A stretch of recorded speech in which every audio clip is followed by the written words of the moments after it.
Still his wife. A novel. A story about what a marriage covenant can survive. Part 1. The Drift. Chapter 1. 2 kids from Hollis Creek. The first time Caleb Hartwell ever saw Naomi Bennett, she was 16 years old, sitting cross-legged on the hood of her father's truck in the parking lot of Hollis Creek Baptist, eating a peach so ripe the juice ran down her wrist, and laughing at something her cousin had said with her whole head thrown back like she didn't care who saw her do it. He was 17 and he had never in his life seen anyone enjoy a peach that much. "You're going to ruin that dress," he said, because it was the only thing he could think of, and because some terrified, thudding part of him needed her to look at him. She looked at him. She had brown eyes that tilted up slightly at the corners, like she was perpetually amused by something just out of his line of sight, and a scatter of freckles across her nose that she would spend the rest of her life being faintly embarrassed by, and that he would spend the rest of his life loving more than he loved almost anything else. "It's already ruined," she said. "I climbed over Daddy's fence to get these peaches and tore it on a nail. Mama's going to skin me." She held the peach out to him, unbothered, like she'd known him for years instead of 4 seconds. "You want a bite, or you just going to stand there judging my dress?" He took the peach. He has never, in 18 years of marriage, in all the years before and after, forgotten the exact taste of it. Sun-warm, almost too sweet, a little bit of dust from the orchard still clinging to the skin. That was the beginning, the whole beginning, of Caleb and Naomi Hartwell. Not a single dramatic moment, but 100 small ones stacked on top of each other like fence posts, until one day they looked back and realized they had built an entire life out of them. He drove her to school in his daddy's rusted-out Bronco for 2 years. She sat through every single one of his baseball games, even the away games in towns so small they didn't have proper bleachers, and brought him orange slices in a Ziploc bag because she'd read somewhere that athletes needed the sugar. He learned to two-step badly so he could dance with her at the Founders' Day festival. She learned, slowly, painstakingly, to stop apologizing for taking up space in a room because he told her, more than once with his hands on her shoulders, looking her dead in the eye, that she never needed to apologize for anything, least of all existing. They married 3 weeks after she turned 20, in the white clapboard church where they'd both been baptized, with paper fans in every pew because the air conditioning had broken the week before and nobody in Hollis Creek had the money to fix it before the wedding. Naomi wore her grandmother's dress, taken in at the waist and let out at the hem, and when Pastor Greer asked Caleb if he would have this woman, he said "I do" so fast and so loud that the whole church laughed. And Naomi laughed too, crying at the same time, and that was the photograph that ended up framed on her mother's mantle for the rest of her life. Naomi laughing through tears, Caleb practically shouting his vow into the rafters like he was afraid God might not hear him otherwise. They had nothing that first year. Caleb worked construction for his uncle's company and came home every night with drywall dust in his eyebrows and a particular kind of exhaustion that only manual labor produces, the kind that makes a man fall asleep mid-sentence on the couch. Naomi worked the register at the Hollis Creek Piggly Wiggly and came home smelling like rotisserie chicken and made dinner out of whatever was about to expire.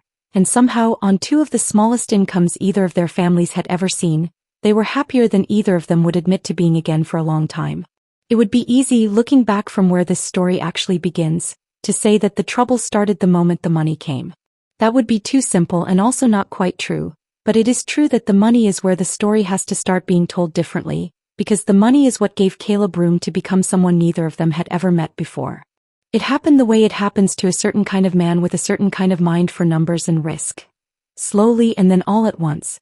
Caleb's uncle's construction company picked up a contract building strip malls outside Nashville, and Caleb, 24 years old and sharper with a spreadsheet than anyone in his family had ever been with anything, started noticing patterns nobody else was noticing.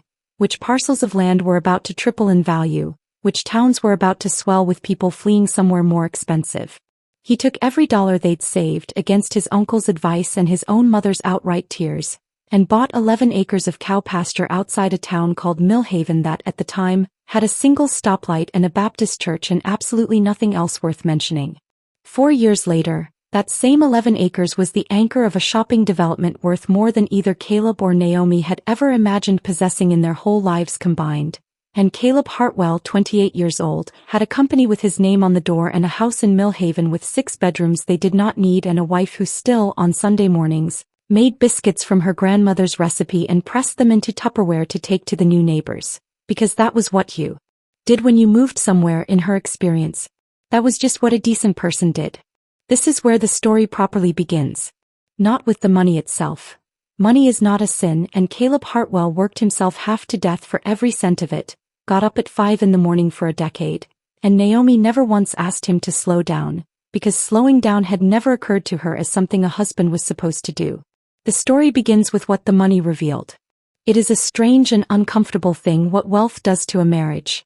It does not create new problems so much as it shines an enormous, unkind light on problems that were always there quietly in the dark, where two people who loved each other never had reason to look. On a Tuesday evening in late September, 11 years into their marriage, Caleb stood in the closet of their bedroom in Millhaven, a closet bigger than the entire bathroom they'd shared in their first apartment, buttoning the cuffs of a navy suit he'd had tailored in Nashville, and watched his wife through the open door, sitting at her vanity doing absolutely nothing to her face. "You're not going to put anything on?" he asked. He hadn't meant it the way it came out. He would tell himself that for weeks afterward.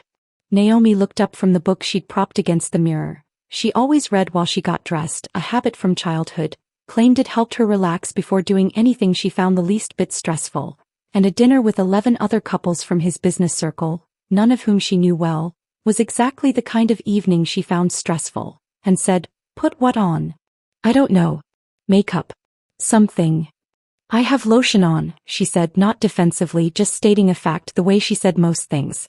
"And lip balm. Does my face look dry?" "No, your face looks..." He stopped. He didn't have the word for what he meant, and some instinct, some last vestige of the boy who'd handed a peach back to a girl on the hood of a truck, told him not to go looking for it out loud. "Never mind. We're going to be late." She wore a long-sleeved navy dress that came to her mid-calf, with a cardigan over it because the restaurant always ran cold, and flat shoes because heels hurt her feet, and she had genuinely never understood the appeal of suffering for an evening for the sake of 2 extra inches of height.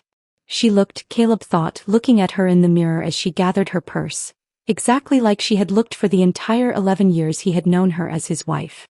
Soft, kind-faced, entirely, completely herself.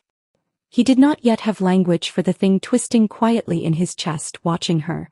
He would not have language for it for almost a year. But it was there already that night, small as a seed. The first faint traitorous thought that his wife looked like she belonged in Hollis Creek, and he no longer did, and somewhere underneath the thought, unexamined and unconfessed even to himself, was the beginning of a question he had never once in his life thought he would ask. Is this still who I am? Is this still who I want to be? The dinner that night was at a restaurant where the menu had no prices on it, hosted by a developer named Frank Calloway who'd recently brought Caleb in on a deal worth more than Caleb's entire net worth had been 3 years prior. Frank's wife, Deborah, wore a dress the color of a poppy and earrings that caught the candlelight every time she laughed, which was often, and she laughed at everything anyone said, leaning in close, touching forearms, the way certain women learn to do in certain rooms because it makes every man at the table feel briefly, dazzlingly important. Naomi sat beside Caleb and was, by every reasonable measure, perfectly pleasant. She asked Deborah polite questions about her children. She complimented the restaurant's bread. She declined a second glass of wine because she didn't care for the taste and had never once in her life pretended to enjoy something to fit in.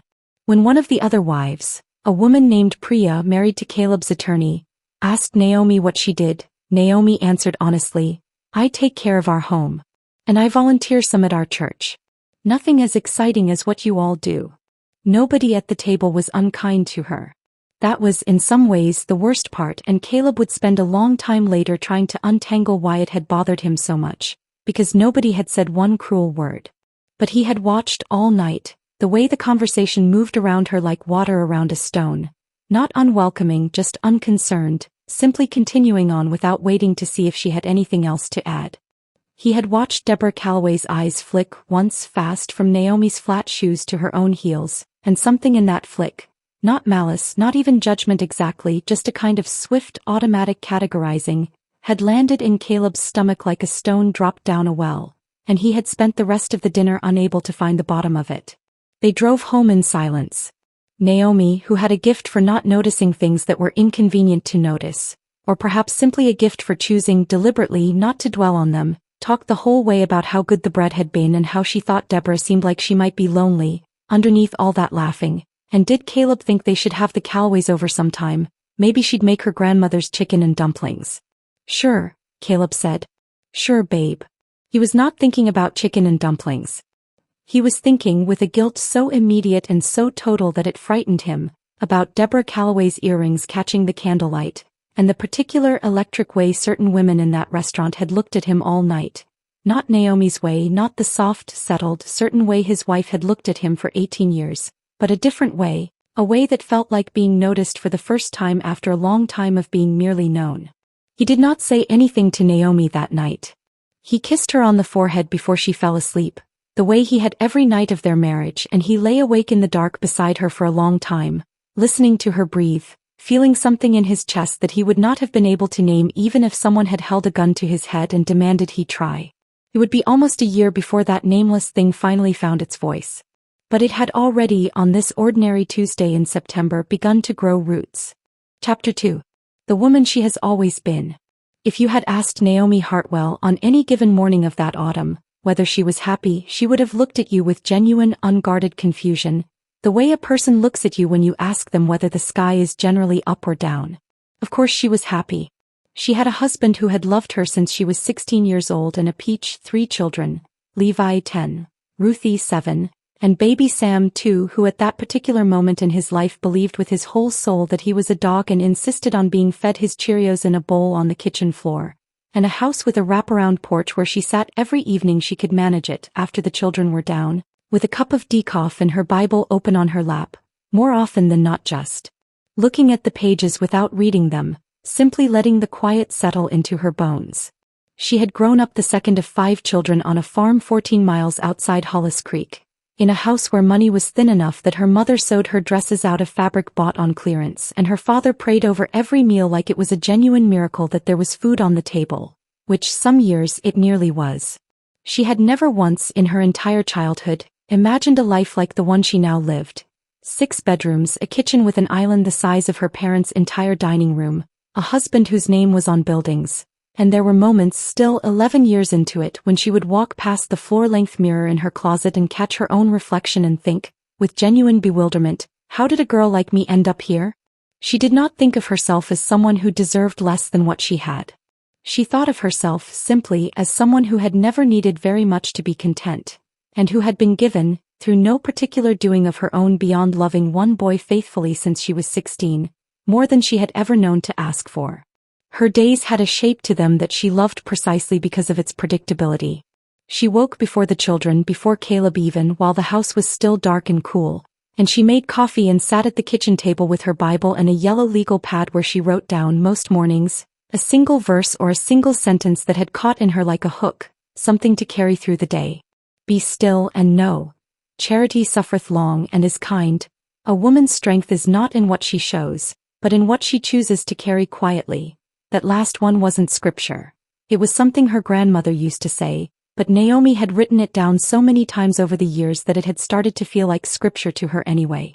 Then the children woke and the day became what it always became, cereal bowls and missing shoes and Ruthie's hair, which had to be braided exactly the way Ruthie wanted it braided or the whole morning fell apart, and Sam barking at the bottom of the stairs because he was a dog now, apparently indefinitely, and Levi needing to be reminded 4 separate times that homework existed.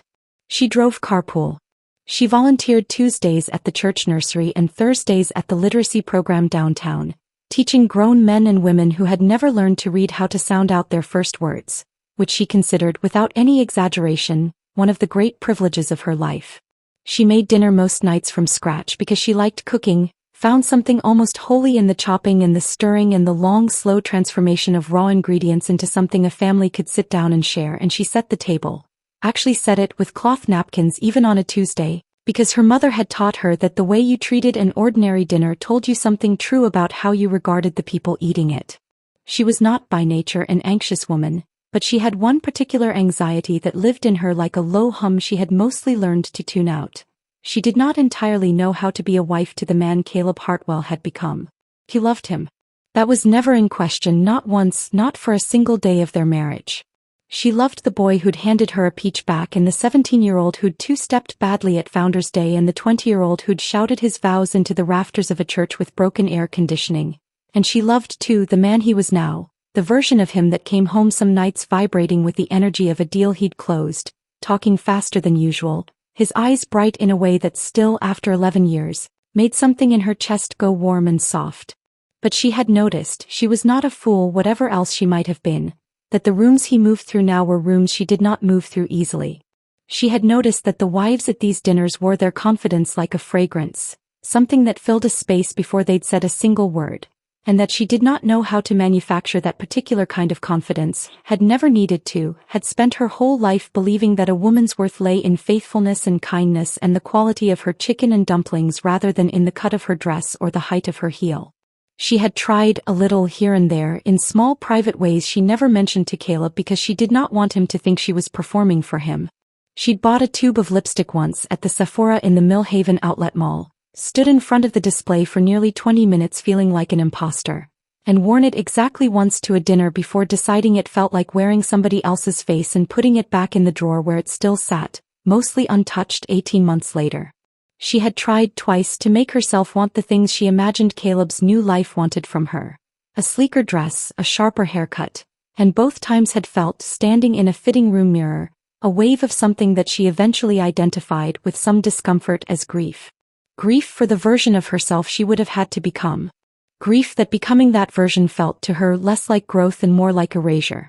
What she could not have known, what neither of them could have known that autumn sitting across the table from each other most nights in a silence that was not yet unhappy but had stopped, somewhere in the last year, being entirely comfortable either, was that this particular gap between them, the gap between who she was and who his new life seemed to want her to be, had already begun in Caleb to calcify into something with a different name entirely. Not love withdrawn. Not even yet love diminished. But something quieter and more dangerous. Love grown impatient with itself, restless inside its own four walls, looking, without yet admitting that it was looking, for a door. There was one evening in early October that Naomi would return to often in the months that followed, turning it over in her mind the way you turn over a stone looking for the crack you somehow missed the first time. Caleb came home late from the office past 9, and found her on the porch with her tea gone cold beside her and her Bible closed in her lap, just sitting the way she did in the particular quiet she'd built her whole interior life around. He sat down across from her without taking off his tie. "Can I ask you something?" he said, "and you won't take it the wrong way?" "You can ask me anything," she said and meant it. "Do you ever want?" He stopped. Started again. "Do you ever wish you were different? Like not different. I don't mean that. Do you ever wish you wanted different things than you want?" She looked at him for a long moment and something in her chest, that low hum of anxiety she usually managed to tune out, rose suddenly to a pitch she couldn't ignore. "No," she said slowly. "I don't think I do. I like what I want, Caleb." "Is that?" She searched his face for whatever he was actually asking. "Is that a problem?" "No," he said too fast. "No, of course not. I just wondered." He kissed her on the forehead the way he always did and went inside to check on the kids, and Naomi sat alone on the porch for a long time after in the dark, with her cold tea and her closed Bible, feeling, for the first time in 11 years of marriage, something that frightened her more than she let herself admit. The unmistakable sense that her husband had just asked her a question to which he already, secretly, had an answer, and that the answer was not the one she had given him. Chapter 3. The dinner at the Callaways. By the time the Callaways hosted their annual fall gala, an event that had, over the years, become less a dinner party and more a kind of unofficial trade show for everyone with money in Millhaven real estate, Caleb had spent 6 weeks closing the largest deal of his career. A mixed-use development on the old fairground land that would, when finished, be worth more than every other project he'd ever touched combined. He had not slept more than 5 hours a night in a month. He had also, somewhere in those 6 weeks, started noticing a woman named Vanessa Pruitt. She was not, in any of the ways that would have been easy to explain to himself, more attractive than his wife. Naomi was, if anything, more conventionally beautiful. She had a softness to her face that Vanessa's sharper, more deliberate features lacked. But Vanessa Pruitt ran marketing for one of the firms partnering on the fairground deal, and she had a way of looking directly at Caleb when he spoke, leaning forward slightly, asking the kind of pointed, intelligent follow-up questions that made a man feel like the most interesting person in any given room, and she wore her ambition the way other women wore perfume, undisguised, almost daring you to comment on it. She had said to him once in a meeting that ran late, half joking, "You know what I like about you, Hartwell? You don't apologize for wanting things." And something in Caleb, something that had been folded up small and quiet for a very long time, had unfolded just slightly at that sentence, like it had been waiting years for somebody to say it to him. He had not done anything. He told himself this, over and over in the shower, in the car, lying awake at night next to his sleeping wife, with the particular fervor of a man building a case for his own defense before anyone had even accused him of anything. He had not touched Vanessa Pruitt. He had not said anything to her he couldn't have said in front of Naomi. But he had thought about her more than he wanted to admit, and worse than the thinking, worse even than the guilt the thinking produced, was the realization, slow and creeping, that he had started looking forward to the parts of his week that involved her, and dreading, in a way he had never dreaded before in 11 years of marriage, the parts of his week that simply involved going home. The Callaway's gala fell on a Friday in late October. Naomi wore a dress she'd had for 3 years, dark green, modest, well-made, that she liked because it was comfortable and because Caleb had told her once, early in their marriage, that she looked beautiful in it, and she had never seen any reason to stop believing him. She did her hair the way she always did her hair. She wore the same understated gold cross necklace she'd worn nearly every day since her confirmation. Vanessa Pruitt wore red. Caleb noticed the moment they walked in, noticed Vanessa across the room before he noticed nearly anything else, noticed the way she was laughing with Frank Callaway, head tilted back, throat exposed, the same unself-conscious confidence Naomi had once had eating a peach on the hood of a truck, except weaponized now, polished, deployed deliberately in a room full of men who mattered. He felt his wife's hand slide into his, small and warm and familiar, and he felt, God help him, he would confess this later to nobody but himself and eventually to a God he was not at all sure was still listening. A flicker of something close to embarrassment walking in beside her. The evening went on its surface fine. Naomi was, as always, perfectly kind to everyone she spoke with. She listened more than she talked, asked Deborah Callaway about her youngest daughter's recovery from a recent surgery with a tenderness that made Deborah's eyes go briefly wet, and spent a good 20 minutes in genuine, animated conversation with an elderly investor named Harold Whitfield about his late wife's rose garden. A conversation that bored every other person at the table half to death and that Naomi found, honestly, the most interesting part of her whole night.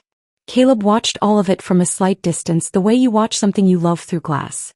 He was proud of her. He wanted to be clear with himself that he was proud of her, that whatever was twisting in his chest was not contempt, was not even really disappointment in her. And at the same time, every time Vanessa Pruitt's laugh rose above the general murmur of the room, he felt his attention pulled toward it like a compass needle finding north, and he hated himself for it, and the hating did not stop it from happening. At one point near the end of dinner, Vanessa came and sat in the empty chair beside him for a few minutes while Naomi was in the restroom, ostensibly to talk through a detail of the fairground contract, and she said, low enough that no one else at the table could hear, "Your wife seems sweet." "She is," Caleb said. "That's not a bad thing," Vanessa said in a tone that made it sound somehow exactly like a bad thing. "I just mean, you don't meet a lot of genuinely sweet people anymore. Most people performing sweet." "She's not performing." Caleb did not know what to say to that, so he said nothing, and Vanessa smiled. A private, knowing kind of smile, like she'd just confirmed something she'd already suspected, and went back to her own table, and Caleb sat there with his glass of wine going warm in his hand, feeling like he'd just been complimented and insulted in the same 6 words and unable, for the life of him, to untangle which had been which. They drove home in his car an hour past midnight, and Naomi, loosening her seatbelt as they pulled into the driveway, said, "I really did like that Mr. Whitfield. Did you know his wife passed 3 years ago and he still drives past her old rose garden every Sunday, even though they sold the house? He says he just likes to see it." "That's sweet," Caleb said, and meant it, and also heard in his own head an echo of Vanessa's voice, "That's not a bad thing," and felt something curdle in his stomach. Inside, Naomi went up to check on the children, and Caleb sat at the kitchen island in the dark for a long time, his tie loosened, his mind running in circles he couldn't seem to break out of. When Naomi came back down, already in her pajamas, her makeup-free face scrubbed and soft in the dim kitchen light, she leaned against the doorframe and said gently, "You've been somewhere else all night. You okay?" "Long week," he said. "The fairground deal. It's a lot." She crossed the kitchen and put her arms around him from behind, resting her cheek between his shoulder blades, and he felt in that moment the full and uncomplicated weight of how much she loved him. Not performed, not strategic, not laced with any agenda beyond the simple fact of caring whether he was carrying something heavy. And it should have undone every restless thought in his head. For one moment it nearly did. "Come to bed," she said. "You need to sleep." He followed her up. And later in the dark, when she turned toward him and he felt beneath the comforter her hand find his chest, he found himself to his own private horror hesitating. Just a beat too long. A beat she would have noticed if she'd been the kind of woman who catalogued every small thing, which mercifully and unmercifully both she was not, before he gathered her against him the way he had 1,000 nights before. But it was Naomi that night who eventually pulled back first, gently murmuring that she was exhausted, that it had been a long week for her too with the children and the literacy program and the gala on top of it, that she just wanted to sleep if that was all right and could they maybe just hold each other instead. It was an ordinary, unremarkable kind of tiredness, the kind every marriage absorbs without comment 100 times over the years. Caleb said of course that's fine and meant it mostly. But he lay awake afterward with his wife's breathing slowing into sleep against his shoulder, turning the night over and over in his mind, and what he kept landing on, what frightened him most in the dark in a way he would not have been able to explain to anyone, least of all to her, was not that she had said no. It was that some small, traitorous part of him had felt almost relieved. Chapter 4. A conversation Caleb shouldn't have had. Ryan Castle had been divorced for 3 years, and he wore it the way some men wear a war wound, not quite proudly, but with a certain hardened, knowing weariness that made him, in Caleb's circle, the man other men went to when they had something they couldn't say to their wives. He and Caleb had known each other since their first deal together 6 years prior, and had become the kind of friends men become through proximity and repeated late nights rather than through any deep philosophical alignment. Ryan was sharper-edged than Caleb, more cynical, the kind of man who said the quiet, uncharitable thing out loud at exactly the moment everyone else in the room was thinking it but holding their tongue. His marriage to a woman named Christine had ended, by his own telling, not because of any single dramatic betrayal but because of a long, slow erosion of interest on both sides that neither of them had ever found the courage to name out loud until it was too late to fix. You get married at 23, you don't know who you're going to be at 35, Ryan had told Caleb once over bourbon, not long after the divorce was finalized. Nobody does. You just hope the person you become still wants the person she became. Half the time you don't. Caleb had filed that conversation away somewhere he didn't examine too closely, the way he'd filed away 100 other things over the years that felt, in the moment, mildly uncomfortable and not urgently relevant. It became relevant on a Thursday in early November, 3 weeks after the Callaway's gala, when he and Ryan sat in Ryan's office at 9 at night going over the fairground numbers one more time, and Caleb, without entirely meaning to, found himself saying, "Can I ask you something? About, after Christine? After everything?" Ryan leaned back in his chair, studying him with the particular attentiveness of a man who has been waiting for weeks, for a friend to finally say the thing he's clearly been carrying. "Sure. Did you ever feel like..." Caleb started again, hating how it sounded even as the words left him. "Did you ever feel like you loved her, still, and also felt like you were going to lose your mind if you spent one more year exactly the way things were?" Ryan didn't answer right away. He poured 2 fingers of bourbon into a glass and slid it across the desk to Caleb before he said carefully, "You're not talking about Christine. You're talking about Naomi." "I don't know what I'm talking about," Caleb said, which was, in that moment, almost entirely true. "Talk to me," Ryan said. So Caleb talked. He told Ryan things he had not said out loud to anyone, not even to himself in any words he'd allow himself to fully hear, that he loved his wife, that he had never for a single day stopped loving his wife, and that somehow underneath that love, undiminished by it and somehow tangled up inside it, there was a restlessness that had nothing to do with Naomi's character and everything to do with some hunger in himself he couldn't name and was ashamed of and could not seem to starve out. He told Ryan about Vanessa Pruitt carefully, leaving out the parts that made him look worst, though Ryan, who had been here himself, filled in those gaps without needing to be told. He told Ryan about the dinner parties, about the particular loneliness of watching his wife move through a world that no longer quite fit either of them the way it used to, about the strange grief of missing a woman who was sitting 2 feet away from him every single night. Ryan listened to the whole thing without interrupting, which was, for Ryan, unusual. When Caleb finally finished, exhausted by his own confession, Ryan was quiet for a long moment, turning his glass slowly on the desk. You know what my mistake was? Ryan said finally. With Christine. My mistake wasn't falling out of love with my marriage. People do that. It happens to almost everybody at some point, whether they admit it or not. It's not some moral failure, it's just what happens when two people live long enough next to each other. My mistake was thinking the only two options were stay miserable or leave. I never once considered there might be a third option. What third option? Ryan shrugged, in the particular way of a man about to say something he knows will sound on its face indefensible, and has decided not to care. I've got two friends, you don't know them, they're not in real estate, totally different world, who've been married almost as long as you have. They hit a wall a few years back. Instead of divorcing, instead of either of them cheating around behind the other's back and lying about it, they just talked about it. Decided the marriage stays, the house stays, the family stays, but they're both free to see other people. No lies, no sneaking. Everybody knows where everybody stands. Caleb stared at him.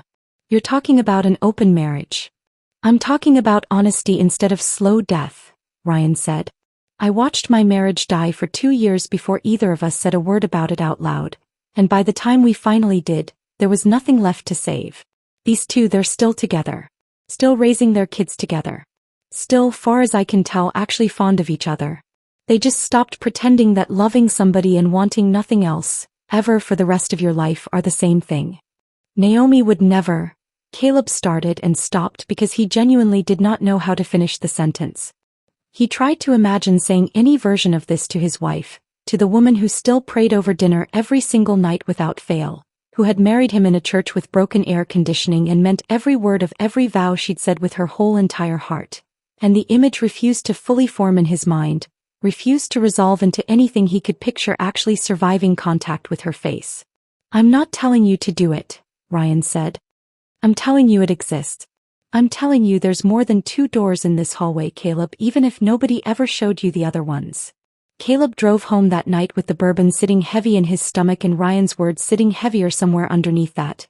And when he walked into his dark, quiet house, Naomi long asleep, the kids long asleep, the whole house holding the particular stillness of a home where everyone trusts that everyone else is exactly where they're supposed to be.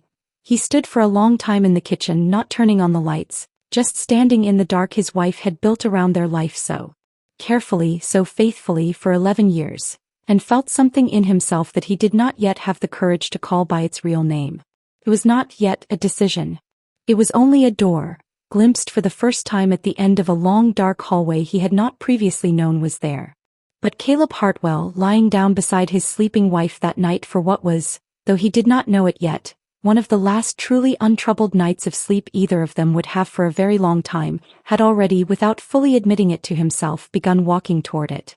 Chapter 5. The word he used. He waited until after Thanksgiving.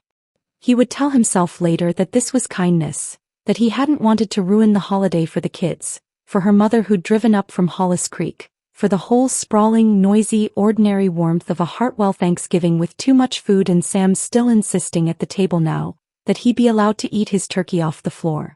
But the truth he would only really face much later in a counselor's office with his head in his hands, was simpler and far less generous.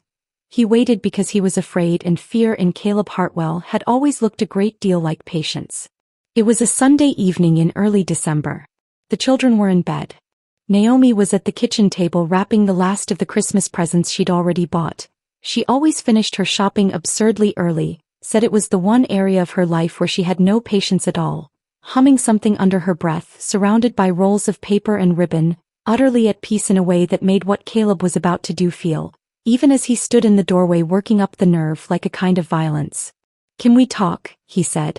She looked up, scissors in hand, and something in his face must have told her this was not an ordinary conversation, because she set the scissors down immediately and gave him her full attention, the way she always did, the way she had given him her full attention since she was 16 years old on the hood of a truck. Of course. What's wrong? He sat down across from her. He had rehearsed this, in the car, in the shower, lying awake at 3 in the morning for the better part of 2 weeks, and every single version he had rehearsed evaporated the moment he actually opened his mouth in front of her real face. I love you, he said. I need you to know that first before I say anything else. Whatever you think after I'm done talking, I need you to know I love you, and I have never stopped loving you, not for one single day. Caleb. Her voice had gone very quiet. What's going on? I don't know how to say this in a way that doesn't sound terrible, he said, so I'm just going to say it, and I need you to let me get the whole thing out before you react, okay? Can you do that for me? She nodded, though he could see already the particular stillness coming over her. The stillness of a woman bracing for impact without yet knowing what kind of impact was coming.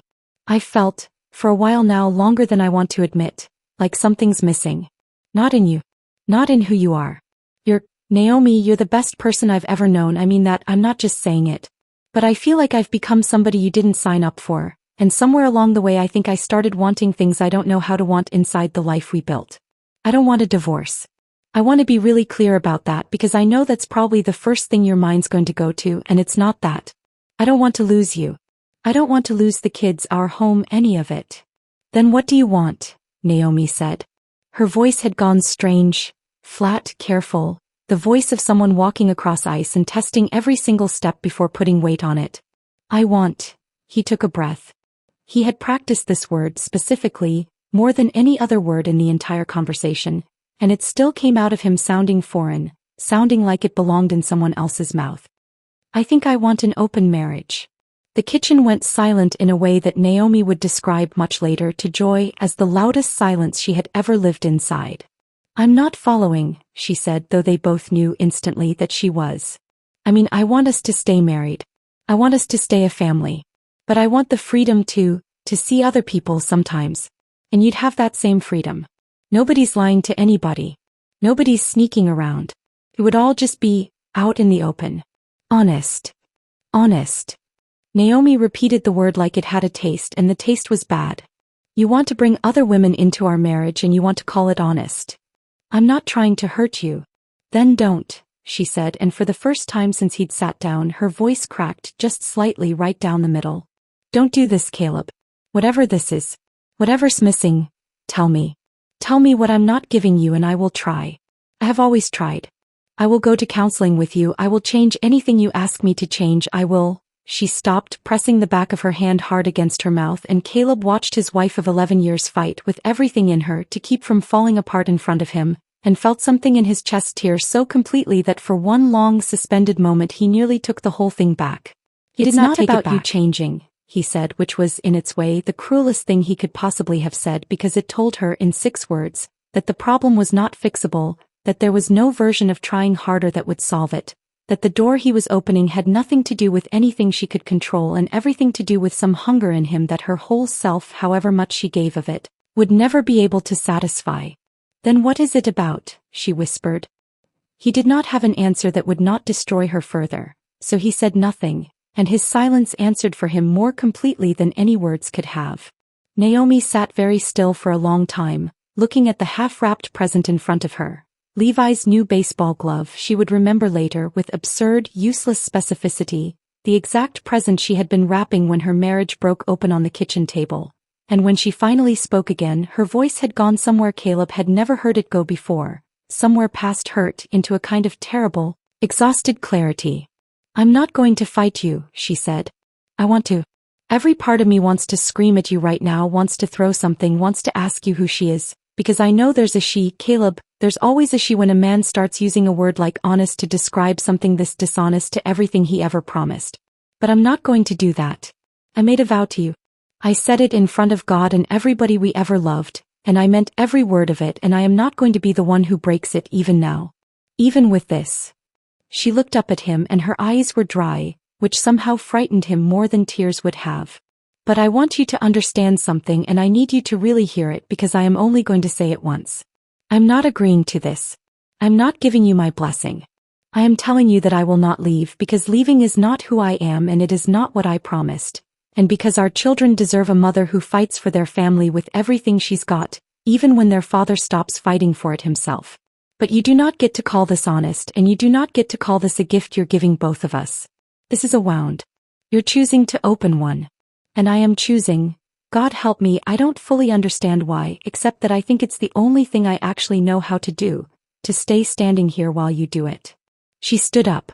She gathered the half-wrapped present and the scissors and the ribbon with hands that were shaking just slightly, and she walked past him toward the stairs, and at the bottom of them she stopped, and without turning around she said one more thing quietly, almost to herself. I hope whatever you're looking for is worth what it's going to cost you. Because I don't think you have any idea yet. I don't think you have the first idea. Then she went upstairs and Caleb sat alone at the kitchen table among the rolls of Christmas paper, and somewhere above him he heard very faintly through the ceiling the muffled, careful sound of his wife closing the bathroom door so the children wouldn't hear her cry. Chapter 6. What the floor looks like at 3 a.m. Naomi did not sleep that night or the night after. She lay in their bed. She could not bring herself, not yet, to call it a different bed, could not yet face what it would mean to formally divide a space they had shared for 11 years. With Caleb's back to her, his breathing slow and even in a way that told her, with a fresh and separate kind of pain, that he had actually managed to fall asleep, and she stared at the ceiling and felt something in her chest that she did not have a word for, something larger than grief and stranger than anger. A kind of cellular disbelief, as though her own body could not yet accept what her mind had heard. On the third night, unable to lie still any longer, she got up at a little past 3 in the morning and went down to the kitchen and sat on the cold tile floor with her back against the cabinets, the way she used to sit on her childhood bedroom floor when she was a teenager and something had gone wrong that felt too big for her to stand upright underneath. She did not turn on the lights. She sat in the dark with her knees pulled to her chest and her Bible open in her lap. Not reading it, just holding it the way you hold a hand during something painful, not because the hand can fix anything but because the holding itself is the only thing that makes the next minute survivable. She prayed that night in a way she had not prayed since she was a girl. Not the gentle, grateful prayers of an ordinary evening, but something rawer, something closer to wrestling. I don't understand. I don't understand what I did wrong. I don't understand how a person promises forever and then decides forever has an asterisk on it. I don't understand why you would let this happen to a family that has tried. God, we have tried, I have tried, and I don't understand what you want from me now, and I am so tired and I am so scared and I don't know how to do tomorrow, let alone the rest of my life. Asterisk. She did not get an answer, not in any way she could have pointed to. But somewhere in the long hours she sat on that floor, something in her, very quietly, without fanfare, without any sense of resolution or peace, simply decided to keep breathing. It was not faith exactly, not yet, not the steady, settled kind of faith she had built her whole life around. It was something smaller and more stubborn, the simple, bone-deep refusal to let this be the thing that finished her. At 6, before the children woke, she called Joy. Joy Okafor had been Naomi's closest friend for 9 years, since their boys had ended up in the same Sunday school class as toddlers and their mothers had bonded over a shared exhaustion and a shared faith and, eventually, over a friendship that had outlasted both. Joy answered on the second ring, her voice thick with sleep, and the moment she heard Naomi's breathing on the other end, ragged, careful, the breathing of someone trying very hard not to fall apart on the phone, she said only, "I'm coming over. Don't say anything else. I'm coming right now." She arrived in pajama pants and a coat thrown over them, let herself in with the spare key Naomi had given her years ago for exactly this kind of emergency, though neither of them had ever imagined the emergency would look like this, and found Naomi at the kitchen table dressed, the children's lunches already made for school though school was still hours away, doing the only thing Naomi Hartwell knew how to do with unbearable pain, which was to keep her hands busy and her house in order while everything underneath that order quietly collapsed. Joy did not say anything at first. She just sat down across from her, took both of Naomi's hands in both of hers and waited. It took Naomi nearly 10 minutes to get the whole story out. And when she finished, Joy sat very still for a long moment, her jaw tight, and then she said with a controlled fury that surprised them both, "I want to drive to his office right now and tell that man exactly what I think of him." "Don't," Naomi said. "Please don't. It won't help." "It might help me." "It won't help me," Naomi said, and something in her voice, quiet, exhausted but absolutely resolved, made Joy sit back in her chair and really look at her. "What are you going to do?" "I don't know," Naomi admitted. "I told him I'm not leaving. I meant it when I said it and I think I still mean it, but Joy, I have never in my life felt this." She searched for the word, unmoored. I don't know what staying even looks like now. I don't know if I'm being faithful or just being a fool." Joy was quiet for a moment, turning something over in her own mind, and then she said carefully, "Can I tell you something my grandmother used to say? She used to say there's a difference between staying because you're weak and staying because you've decided with your whole clear mind, that this is the hill you're going to plant your feet on. Weak staying eats you alive from the inside because you never actually decided anything, you just let things happen to you. But deciding, really deciding eyes open with your whole self, that's different. That can actually hold you up even through something like this. The question isn't whether you stay, Naomi. It's whether you can find your way to deciding it instead of just enduring it. Naomi sat with that for a long time, the kitchen growing slowly lighter around them as the December sun came up over the yard.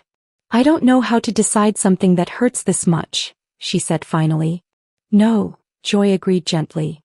But you've got time to find out. You don't have to know today. She stayed until the children woke, helped get Sam dressed while Naomi did Ruthie's braids with hands that were, miraculously, almost steady by the time she finished, and before she left, standing in the front hallway with her coat still on, she pulled Naomi into a hug that lasted longer than either of them planned and said quietly into her hair, "Whatever happens, you are not going to go through this alone. I don't care what that man does. You will never, not for one single day, go through this alone." Naomi did not cry until Joy's car had pulled out of the driveway and disappeared down the road. Then she stood in her front hallway in her own home, 11 years of marriage hanging in pieces around her that she could not yet see how to gather, and finally let herself break just for a moment, just long enough, before Sam came barking down the stairs on all fours demanding breakfast, and the day, the ordinary, relentless, unstoppable day, began again whether her heart was ready for it or not. Chapter 7. The sound through the guest room door. He did not tell her when it started. He told himself this was kindness too, though by this point Naomi had stopped extending Caleb the benefit of the doubt on what he called kindness, having learned, in the weeks since the kitchen table conversation, that most of what he called kindness was really just a more comfortable word for cowardice. It was the second week of January when she first knew with absolute certainty that he had begun.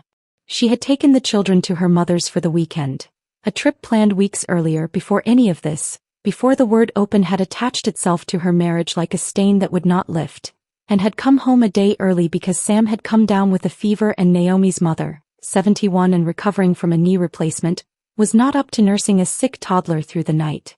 She pulled into the driveway a little past 9, exhausted, Sam fussing in his car seat, and noticed with a strange sinking lurch, an unfamiliar car parked in the spot where her own usually sat. She let herself in quietly, Sam on her hip, and stood in the front hallway of her own house for a long moment, listening before she heard it. A woman's laugh, low and unfamiliar, coming from somewhere upstairs, followed by the particular creak of the guest room door. A door that had not, to Naomi's knowledge, been opened more than a handful of times since they'd moved in, used mostly for storing the children's outgrown clothes and her mother's occasional visits. She stood there for what felt to her like a very long time, though it was probably less than a minute, with her sick child heavy and warm against her shoulder, listening to evidence of her husband's new arrangement playing out one floor above her in a room down the hall from where their children slept on every other night of the week. And she felt something inside her that she had genuinely never felt before in her entire life. Not the wild, screaming pain of the kitchen table conversation, which had at least had the decency to feel like a wound being made. This felt different. This felt like watching a wound that already existed simply continue indifferently to bleed. She did not go upstairs. She took Sam into the downstairs guest bathroom and ran a cool washcloth over his hot forehead, and then she sat with him in the den, the television on low, some children's program neither of them was really watching, until she heard eventually the front door open and close and a car pull out of the driveway and the house go quiet. Caleb came downstairs perhaps 20 minutes later. He had changed his shirt. Naomi noticed this with a strange detached clarity, that he had changed his shirt, that he had thought at some point in the last 20 minutes, I should probably not be wearing this shirt when she comes home, and something about the ordinary practical cowardice of it nearly undid her more than anything else that whole night. Sam's sick, she said before he could say anything at all. He's got a fever. I came home early. Naomi. I don't want to talk about it, she said, and meant it with her whole exhausted body. I'm not ready. I just want you to know that I know. So, I'm not going to scream at you. I'm not going to ask you her name. I just want you to know that I am sitting in my own den with our sick son, and I know exactly what was happening upstairs while I was gone, and I need you to leave me alone tonight, because if you say one more word to me right now I genuinely do not know what I am going to do. He left her alone. It was, she would think later, the one mercy he managed to offer her that entire winter. knowing finally when his presence was doing more harm than his absence. What followed over the next several months was not a single catastrophic event but a long, slow architecture of distance, built one small decision at a time. Caleb did not flaunt it exactly. He was careful in his own way to keep most of it away from the children, away from the obvious corners of their shared life. But he stopped hiding it either, and there is a particular kind of pain, Naomi discovered, in living inside a marriage where the worst thing happening to you is simply allowed to happen in plain sight, unconcealed, because concealment would at least have implied shame, and what she felt from Caleb more and more was not shame but a kind of weary, guilty entitlement, as though he had decided his unhappiness gave him a debt that the rest of them, her, the children, the whole architecture of their family, now owed him. They began, without ever discussing it directly, to live in separate rhythms inside the same house. Caleb started staying later at the office, came home some nights well past midnight smelling faintly of a perfume that was not Naomi's, slept some nights in the guest room without offering an explanation she had stopped asking for. Naomi threw herself with a kind of grim and necessary discipline into the parts of her life that remained entirely her own. The children, the literacy program, the church nursery, long stretches of quiet on the porch with her cold tea and her Bible, which she read now not for comfort exactly but for ballast, for something solid to hold on to while the rest of her life rearranged itself without her permission. They were polite to each other mostly. They coordinated school pickups and pediatrician appointments with the careful, businesslike efficiency of two people who had decided, without ever saying so out loud, that the children's stability mattered more than either of their own pain, and so they managed, somehow, to keep the outward shape of a family intact even as the inward substance of a marriage continued quietly to come apart. There was one night in February when Naomi could not sleep and came downstairs for tea and found Caleb sitting alone in the dark kitchen, his phone face down on the counter in a way that struck her instantly as deliberate, and for one strange suspended moment, neither of them said anything at all. He looked at her, really looked at her the way he used to before all of this, and something in his face in that one unguarded second looked almost like grief. "Are you happy?" she asked him quietly, not as an accusation, just as an honest question, the first honest question either of them had managed to ask the other in weeks. He did not answer for a long time. "I don't know," he finally said. "I thought I would be. I thought this was going to feel like." He stopped, shook his head. "I don't know what I thought it was going to feel like." "It doesn't feel like that, does it?" Naomi said. It was not really a question. "No," he admitted very quietly, almost too quietly for her to hear. "It doesn't." She did not say "I told you so." She did not say anything triumphant or vindicated, though God knew she had earned the right to, somewhere in those long February nights. She simply finished making her tea and looked at her husband sitting alone in the dark of a kitchen they had once filled together with so much ordinary warmth, and felt, underneath the exhaustion and the grief, something she had not expected to feel at all in that particular moment. A deep, aching, unwanted compassion for a man who was discovering slowly and at great cost to everyone around him that he had broken something he did not actually know how to fix. "I hope you figure it out," she said, and went back upstairs, and left him sitting there in the dark with whatever he was only just beginning to understand. Chapter 8. Two People, One House. By spring, the Hartwell house had developed its own private geography, invisible borders that both of them understood and neither of them ever spoke aloud. Caleb kept mostly to his office, the garage gym he'd had built the year before, and the guest room which had stopped by April, being a room reserved for storage and Naomi's mother's visits, and had become, by quiet and total consensus, his room, though no formal conversation had ever made it official. Naomi kept to the kitchen, the porch, the children's rooms at bedtime, the church, and a growing, fiercely guarded interior life that she was only beginning herself to understand the shape of. They still ate dinner together most nights for the children's sake. Levi was 10, old enough to notice far more than either of his parents wanted him to notice, and Ruthie, 7, had started asking with the terrible directness of a child, why Daddy slept in the guest room now, a question Naomi had answered each time it came up with a careful, gentle half-truth about Daddy working late and not wanting to wake anyone, a half-truth she hated saying and said anyway because the whole truth was not a truth a 7-year-old should have to carry. The dinners themselves had a strange, brittle quality. Naomi keeping conversation moving with questions about school and soccer practice and whatever book Levi was reading, Caleb participating with a careful, guilty attentiveness that Naomi recognized, with some bitterness, as the behavior of a man trying to compensate for something he could not undo by being, in every small available way, an exceptionally present father. He was, in fact, by every measure Naomi could see, a genuinely good father throughout all of it. Never missed a baseball game, helped with homework, read to Sam every single night he was home before bed. And there was something particularly disorienting she found about watching a man fail you so completely as a husband while continuing, in the very same months, to show up so faithfully as a father. It made it harder somehow to hate him the way some clean, simple part of her wanted to. She had not, in all those months, considered for even a moment leaving. It was not that the option never crossed her mind.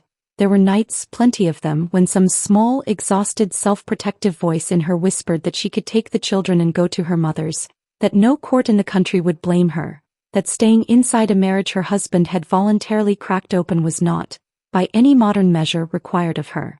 But every time that voice rose, Naomi found herself returning, almost involuntarily, to the same fixed point. The church with the broken air conditioning, the paper fans, the vow she had made not to a man who would always make her happy but to a covenant that did not have an asterisk attached to it for circumstances when keeping it became difficult. She did not believe, and would have told anyone who asked her plainly, that staying was required of every woman in every marriage. She had counseled over the years friends in situations far more dangerous than her own, and had told them without hesitation to leave to protect themselves, to never for one moment believe that God required them to remain inside something that was actively destroying them. But her own situation, she felt, rightly or wrongly, and she would spend years afterward not entirely certain which it had been, was not that. Caleb had not hit her. He had not taken anything from the children. He had broken something essential and devastating, but he had not, she believed, broken the specific kind of thing that released a person from a vow rather than merely making the vow agonizing to keep. So she stayed, and in staying she discovered something she had not anticipated. That grief, given enough time and enough refusal to simply collapse beneath it, eventually starts looking for somewhere productive to go. It started small. She had always loved baking, had baked her whole life the way some people garden or paint, as a way of putting her hands toward something steady and tangible while her mind worked through whatever it needed to work through. And in the long, lonely evenings that spring after the children were asleep and Caleb was wherever Caleb was, she found herself in the kitchen more and more, not out of any plan but simply because flour and butter and time did not ask anything of her, did not require her to perform contentment she did not feel, and gave back at the end of an hour, something solid and good that she had made entirely with her own two hands. She started with bread, then moved to the kind of elaborate old-fashioned layer cakes her grandmother used to make for every birthday and funeral in Hollis Creek, recipes she'd half memorized as a girl standing at her grandmother's elbow and had to relearn, that spring, mostly through trial and a great deal of error. Joy, who came by often that winter and spring, more often than either of them acknowledged, was really about checking on Naomi rather than any genuine social visit, started taking home whatever Naomi had made each week and started, eventually, posting photographs of it, without asking permission the first time, which became a running joke between them, on her own social media, tagging friends, saying things like, "You have to try my friend's lemon pound cake, I am begging you." By April, 3 separate women from Joy's church and 2 from the Millhaven PTA had asked Naomi, independently, whether she ever sold what she made. She had laughed the first time someone asked her this, genuinely surprised by the question, and said no, of course not, she just did it for fun, it relaxed her. But the question lodged somewhere in her, the way Joy's grandmother's words about deciding rather than merely enduring had lodged in her months earlier, and on a Tuesday afternoon in late April, sitting on the porch with her cold tea, Naomi found herself, for the first time in longer than she could remember, thinking not about her marriage, not about Caleb, not about the careful private geography of their fractured house, but about something entirely her own, a small, specific, ordinary thought that nonetheless felt to her like the first new thing to grow in a long time. I wonder, she thought, what it would feel like to make something people actually wanted to pay for. It was such a small thought. She did not yet know, could not yet have known, sitting there with her tea going cold in the April light, that it was the first seed of everything that would come after. The market stall, the Saturday mornings, the slow, unglamorous, entirely unplanned rebuilding of a woman who had spent 11 years believing her worth lived only in how faithfully she could disappear into the needs of everyone around her, and who was about to discover, very slowly and very much against her own expectations, that there might be more to her than even she had ever quite believed. Chapter 9. Saturdays at the Market. The Millhaven Farmers Market ran every Saturday from May through October in the gravel lot behind the old train depot. A sprawling, good-natured chaos of tomato vendors and honey stands and a man who sold nothing but extremely expensive hot sauce out of the back of a converted school bus. And it took Naomi the better part of a month, after that first small thought on the porch, to work up the courage to actually apply for a stall. She told herself the whole time she was filling out the application that she was doing it for the children, that the extra money, however modest, would be good for them, would be a sensible, practical thing for a sensible, practical mother to pursue. She did not, in those early weeks, allow herself to articulate the real reason, which was simpler and far harder to admit. She wanted, for the first time in longer than she could remember, to find out what she was capable of when nobody was depending on her to simply hold everything together. She did not tell Caleb at first. It was not a deliberate secret so much as a private thing she wanted to protect a little longer, the way you protect a seedling before you're sure it's going to take root. And by the time she finally did mention it to him, over a dinner where Levi was talking animatedly about a science project and Ruthie was negotiating, as she did every night, for 5 more minutes of television, Caleb looked at her with an expression she could not quite read and said only, "That's great, Naomi. Really? That's great," in a tone that was perfectly kind and somehow also entirely absent, the tone of a man complimenting something from a great distance. It did not matter to her as much as she might have expected. That, too, surprised her. Her stall, a simple folding table under a white tent, hand-painted sign reading Naomi's, nothing fancier than that, because she had not yet decided the venture deserved a fancier name, opened on the first Saturday in June with 24 lemon pound cakes, 3 dozen cinnamon rolls, and a stack of her grandmother's recipe cards laminated and taped to the front of the table in case anyone asked, which, to her enormous and genuine astonishment, several people did. She sold out by 11 o'clock. She stood there afterward in the gravel lot, an empty folding table in front of her and a cash box considerably heavier than she had expected, and felt something rise in her chest that she did not immediately recognize, because it had been so long since she'd felt it in relation to anything that wasn't her children or her faith. A clean, uncomplicated pride. Pride in something she had made entirely with her own 2 hands, that strangers had wanted enough to pay for, that had nothing to do with Caleb Hartwell's business deals or Caleb Hartwell's restlessness or Caleb Hartwell's slow, ongoing failure to come home to her in any way that mattered. It was on her 3rd Saturday.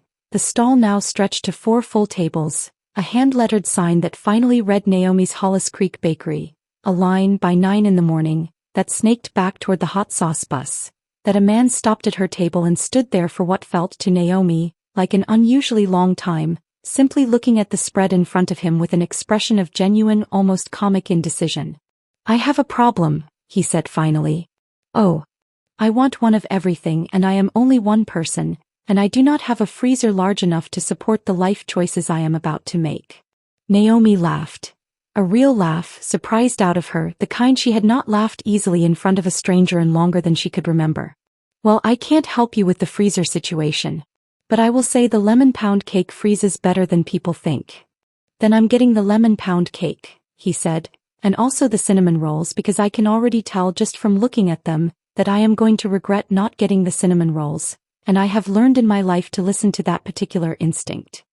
He was, she would guess later, somewhere around her own age with an easy, unhurried way of talking and a pair of reading glasses pushed up into hair that needed a cut, and he had the specific look of a man who had walked to the market alone on a Saturday morning with no particular agenda, which turned out, when she asked, to be exactly the case.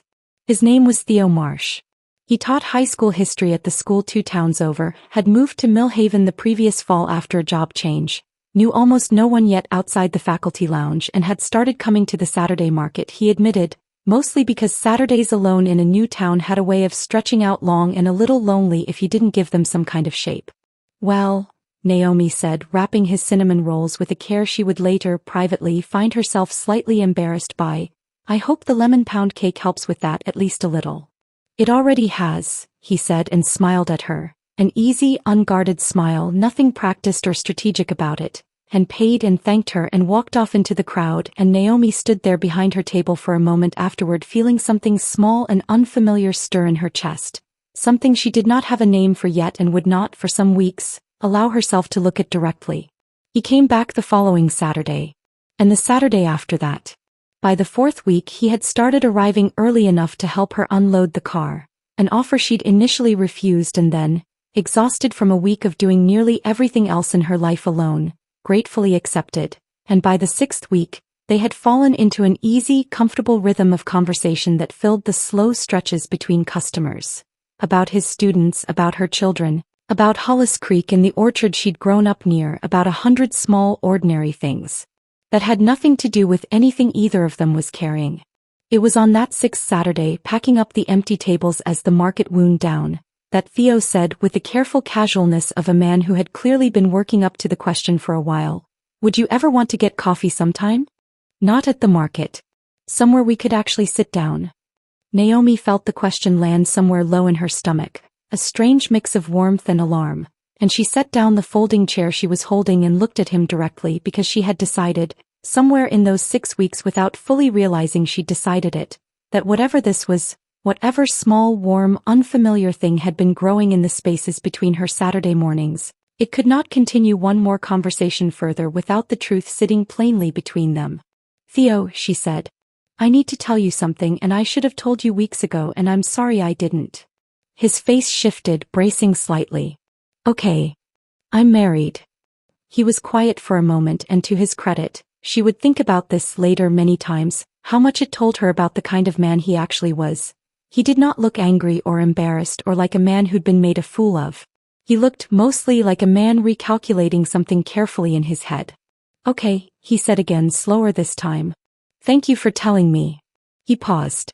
"Can I ask, are you happy in your marriage? You don't have to answer that.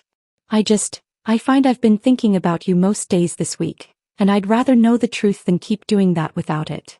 Naomi looked at him for a long moment, this kind, easy, unhurried man who had asked her in 6 weeks, more genuine questions about her own thoughts and her own life than her husband had asked her in the past year, and she found to her own surprise, that she did not have a simple answer ready. "It's complicated," she said finally. "More complicated than I have any business getting into with you. But I'm not." She searched for the right words, wanting badly to be honest without being cruel to him or to herself. "I'm not free, Theo. Whatever's complicated about my marriage, I made a promise and I intend to keep it. I shouldn't have let this, whatever this has been these Saturdays, go on as long as it has without telling you that up front." "I understand," he said, and he did seem genuinely to understand, though something in his face also suggested he was not quite yet ready to let the matter rest entirely. "Can we still be friends? I promise I'm not asking that as some kind of angle. I like talking to you. I haven't had many people to talk to since I moved here, and I'd rather have an honest friendship than nothing at all." Naomi considered it more carefully and for longer than perhaps she should have, and found that she could not honestly bring herself to say no. She had so little that summer that was entirely her own. The market, the baking, and now apparently this, an easy, undemanding friendship with a kind man who asked good questions and laughed at her jokes and had never once, not even for a moment, made her feel like she was something to be tolerated rather than someone worth genuinely knowing. "I'd like that," she said. "As friends." "As friends," he agreed. She drove home that afternoon with the empty cash box on the passenger seat and a strange, unsettled feeling she could not entirely name, somewhere between guilt and something that felt uncomfortably like hope, and she did not mention Theo Marsh to Caleb that night or the night after, telling herself it was because there was nothing to mention, which was strictly speaking true and which did not, strictly speaking, make her feel any better about the silence. Chapter 10. The Man Who Noticed.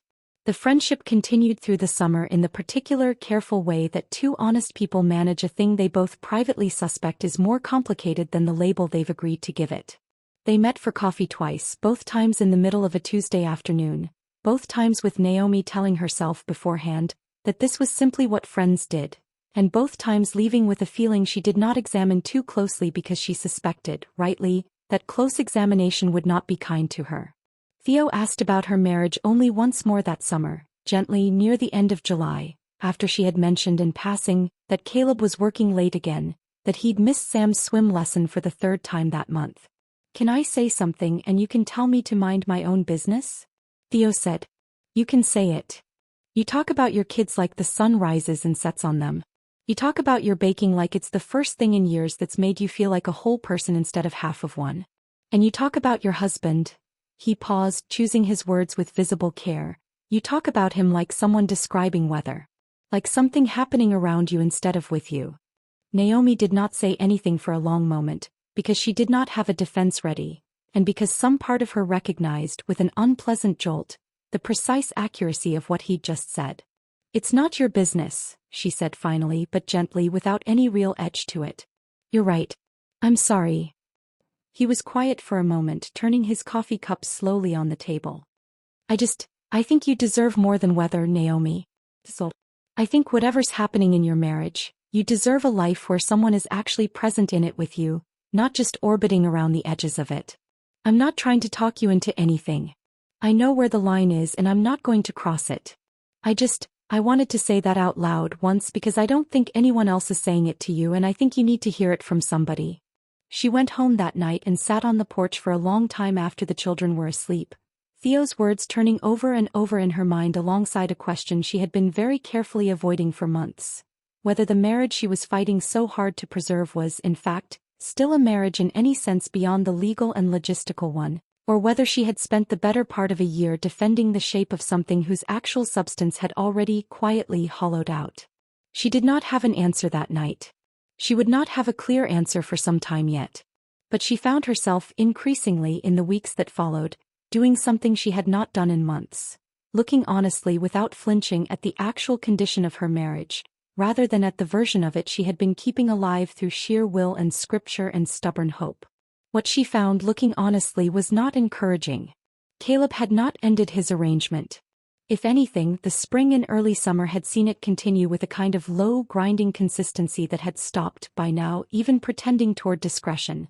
There had been, at this point, at least 2 other women whose presence in the guest room Naomi had become aware of, neither of whom she had ever seen, both of whom she had simply grimly learned to register through the small accumulated evidence of an unfamiliar car in the driveway, a forgotten earring on the guest bathroom counter, that she'd thrown away without a word, the particular quality of silence in the house some mornings that told her, without anyone needing to say anything at all, that the night before had not been an ordinary one.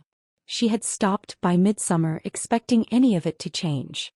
That, more than any single incident, was the thing that frightened her most, not the pain itself which had become in its way, a familiar and almost manageable companion, but the slow, creeping resignation she felt herself sliding toward, the sense that this might simply be the permanent shape of the rest of her life.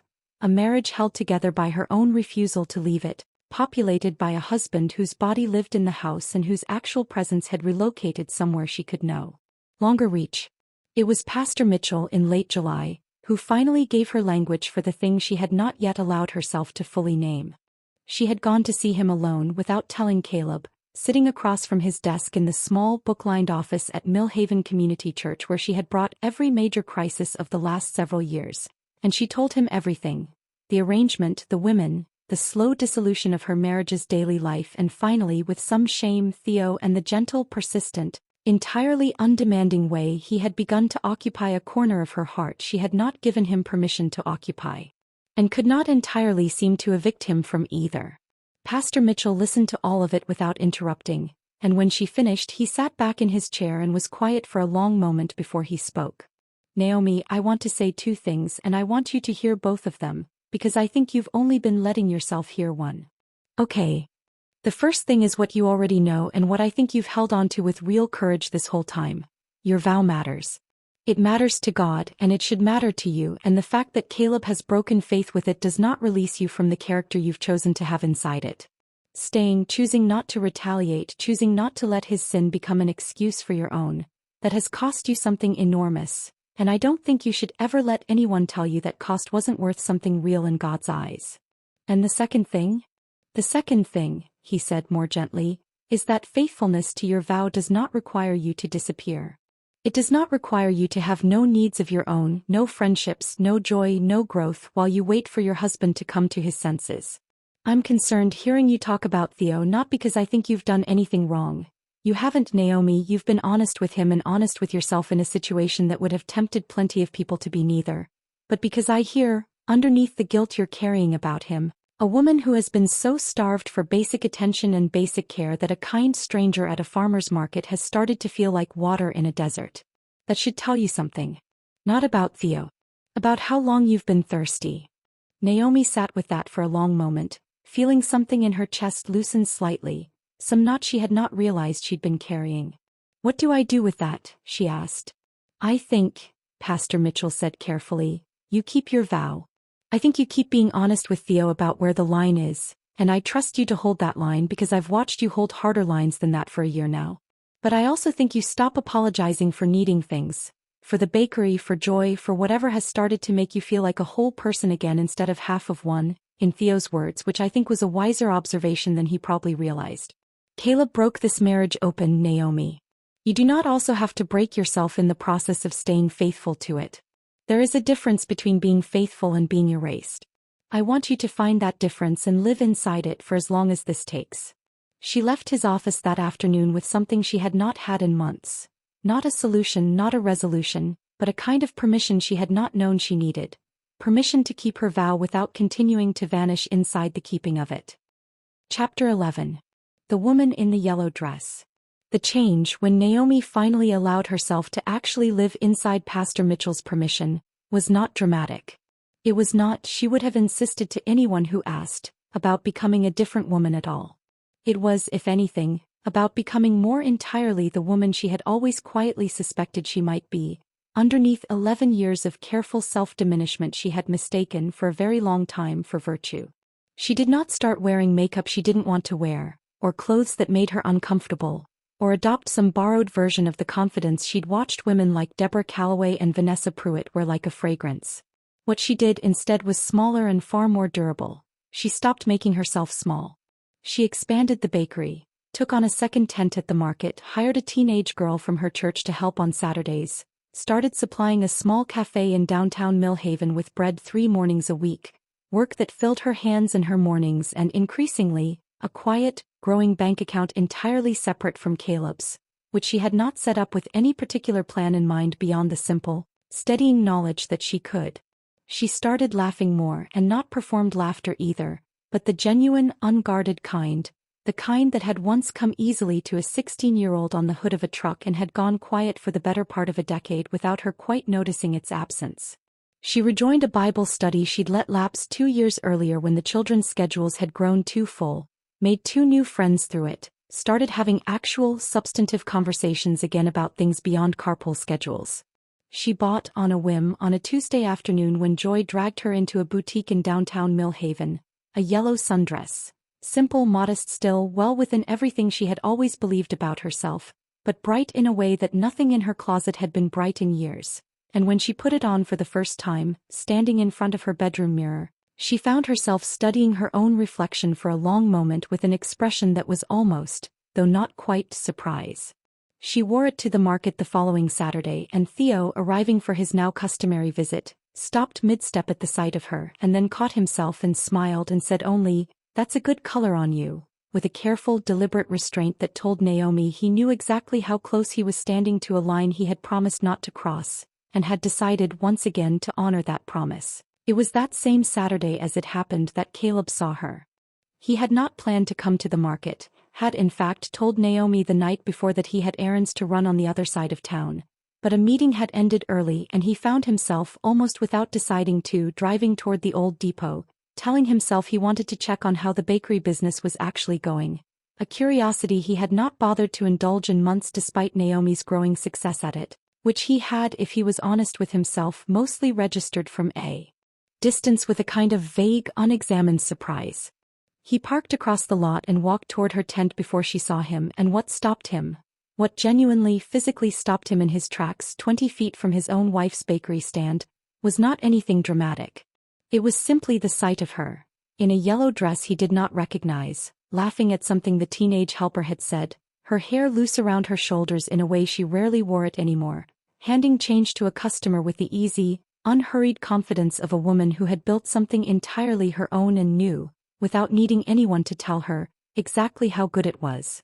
He stood there for a long moment unnoticed, watching his wife in a way he had not really watched her, really seen her, in longer than he wanted to admit, and felt something move through him that he had not felt in over a year, something that arrived with no warning and no permission and that he recognized with a kind of sick, sudden vertigo, as the unmistakable electric jolt of wanting someone.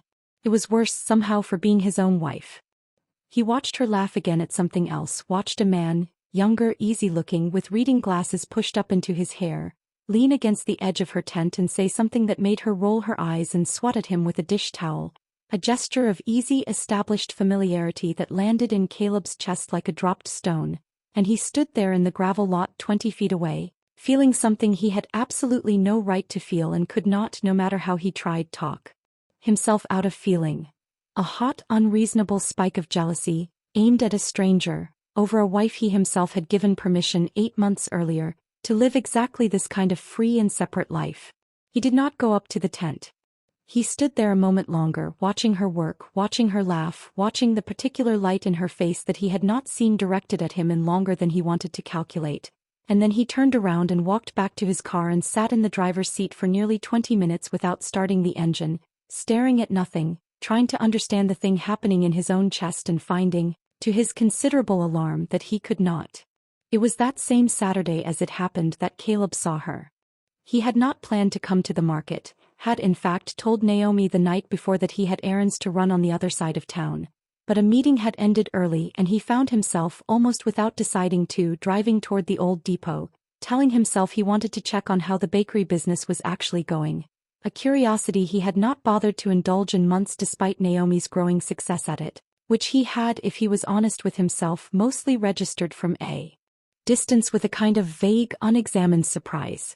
He parked across the lot and walked toward her tent before she saw him, and what stopped him, what genuinely, physically stopped him in his tracks 20 feet from his own wife's bakery stand, was not anything dramatic. It was simply the sight of her, in a yellow dress he did not recognize, laughing at something the teenage helper had said, her hair loose around her shoulders in a way she rarely wore it anymore, handing change to a customer with the easy, unhurried confidence of a woman who had built something entirely her own and new, without needing anyone to tell her exactly how good it was.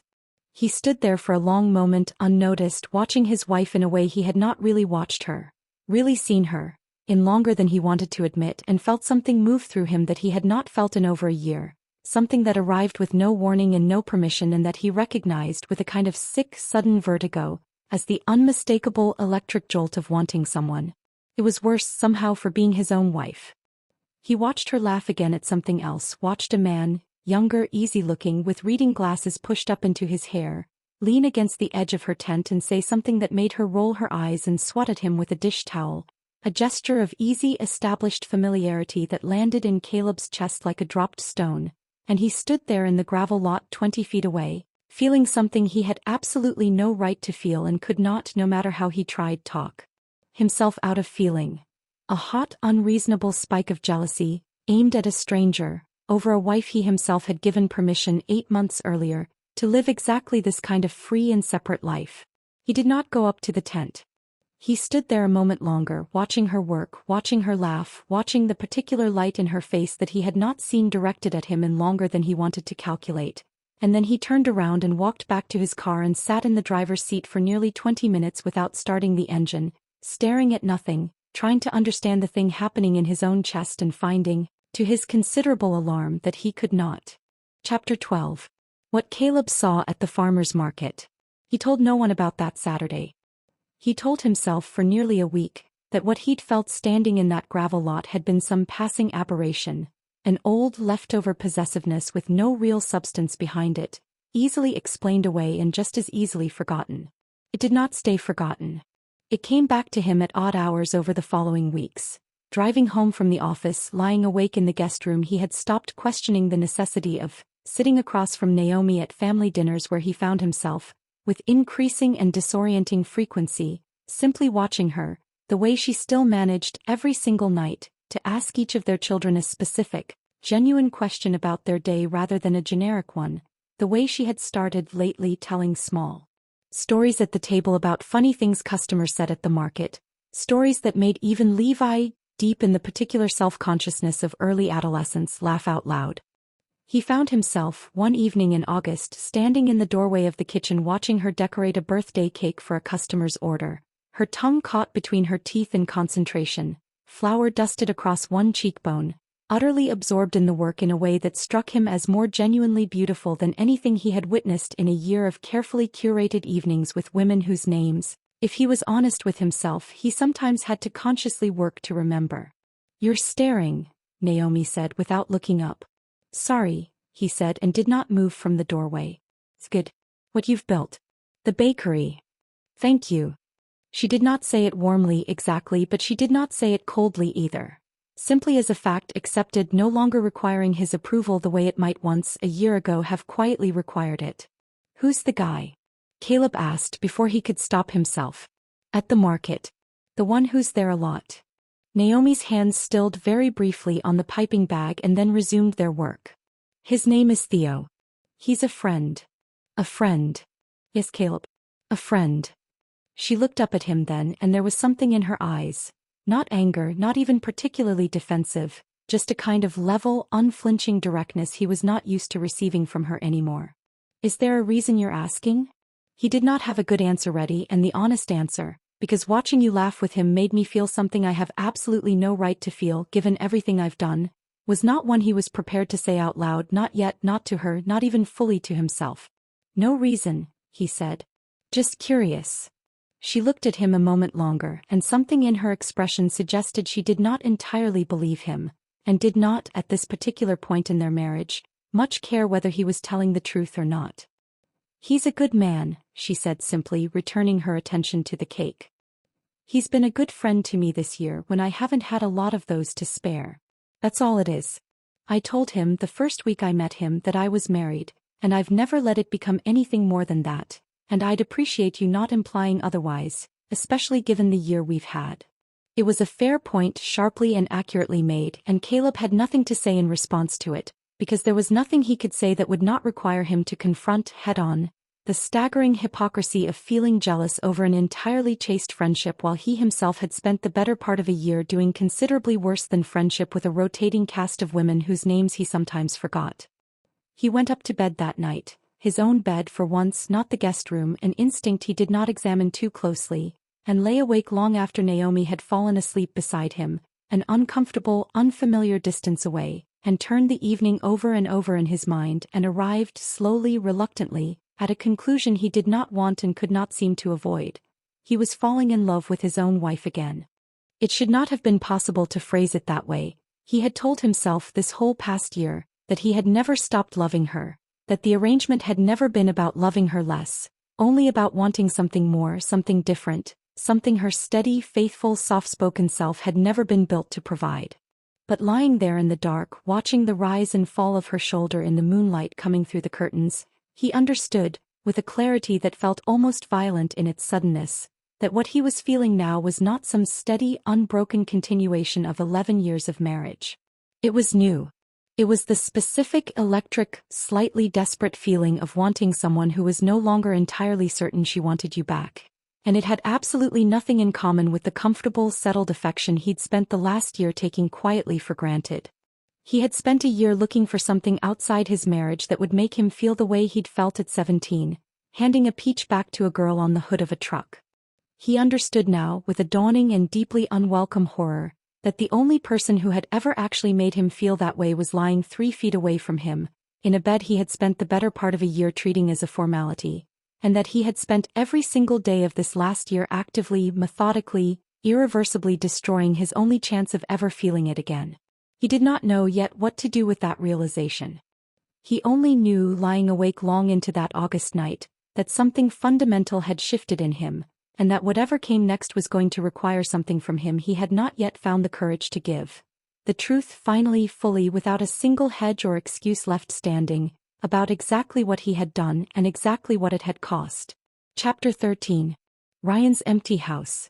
It was Ryan, of all people, who finally broke something open in Caleb that the farmer's market alone had not quite managed to. They had not talked much that summer. Ryan had grown more distant since the spring, canceling lunches, slower to return calls, and Caleb, wrapped up in his own slow unraveling, had not pressed the matter until early September, when Ryan called him late on a Thursday night and asked, in a voice that sounded wrong in a way Caleb couldn't immediately place, whether he could come over. He found Ryan sitting alone in the half-empty house he'd bought after the divorce, a sleek, expensive, almost entirely unfurnished place that had always struck Caleb as more of a hotel suite than a home, surrounded, that night, by an unusual quantity of empty beer bottles and a silence that felt, the moment Caleb walked in, like the silence of a man who has been alone with his own thoughts for far longer than is good for him. "The thing I told you about," Ryan said without preamble before Caleb had even sat down. "My friends, the open marriage. I should have told you the rest of the story before you ever brought this into your own life." "What rest of the story?" "They split up 4 months ago." Ryan laughed, short and bitter, and took a long pull from his beer. "Turns out honest about it doesn't actually fix the part where two people stop choosing each other. It just makes the slow death a little more transparent on the way down." He moved in with one of the women he'd been seeing. "She's devastated. The kids are a mess. 8 years of marriage, and it ended exactly the way every other marriage ends when two people decide the grass on the other side is worth more than the garden they already planted. It just took longer and it cost more, and everybody got to watch it happen in slow motion instead of all at once." Caleb sat down slowly across from him. "Why didn't you tell me this before?" "Because I didn't want to admit I'd handed you a bad piece of advice," with a confident voice. "The way I hand out every piece of advice, whether I actually know what I'm talking about or not." Ryan looked at him then, and something in his face had gone raw in a way Caleb had never seen on him before. "I told you there was a third option between staying miserable and leaving." "I was wrong, Caleb. There isn't. There's never been a third option. There's choosing your marriage every single day, even on the days it's hard and even when it's not what you imagined it would feel like at 35 instead of 23. Or there's not choosing it in whatever form that not choosing takes, fast or slow, honest or dishonest, and either way it ends up looking exactly the same in the end. An empty house. Somebody else's kids growing up in a split calendar. And you, alone at midnight, looking back and realizing the thing you thought was suffocating you was actually the only good thing you ever really had." He was quiet for a long moment, turning the bottle in his hands. "I look at Christine sometimes from a distance. She's remarried now, seems happy, genuinely happy, and good for her, she deserves it, and I think about the fact that I had that. I had a woman who actually loved me, who I actually loved, and I let some restless, undefined hunger in myself convince me it wasn't enough, and I have spent 3 years since finding out the hard way that whatever I was hungry for, it was never going to be satisfied by anything I could buy or chase or sleep with. It was always going to be the same hunger following me around whatever I fed it." He looked up at Caleb directly. "How's Naomi?" Caleb did not answer right away. "I think I'm in love with her again," he said finally, the words coming out of him with a kind of helpless honesty he had not planned to offer. "I think I never actually stopped, and I spent a year telling myself I had, and I think I have done something so badly wrong to that woman that I don't even know where you'd start trying to fix it." He was quiet for a long moment, turning the bottle in his hands. "I look at Christine sometimes from a distance. She's remarried now, seems happy, genuinely happy, and good for her, she deserves it, and I think about the fact that I had that. I had a woman who actually loved me, who I actually loved, and I let some restless, undefined hunger in myself convince me it wasn't enough, and I have spent 3 years since finding out the hard way that whatever I was hungry for, it was never going to be satisfied by anything I could buy or chase or sleep with." It should not have been possible to phrase it that way. He had told himself this whole past year that he had never stopped loving her, that the arrangement had never been about loving her less, only about wanting something more, something different, something her steady, faithful, soft-spoken self had never been built to provide. But lying there in the dark, watching the rise and fall of her shoulder in the moonlight coming through the curtains, he understood, with a clarity that felt almost violent in its suddenness, that what he was feeling now was not some steady, unbroken continuation of 11 years of marriage.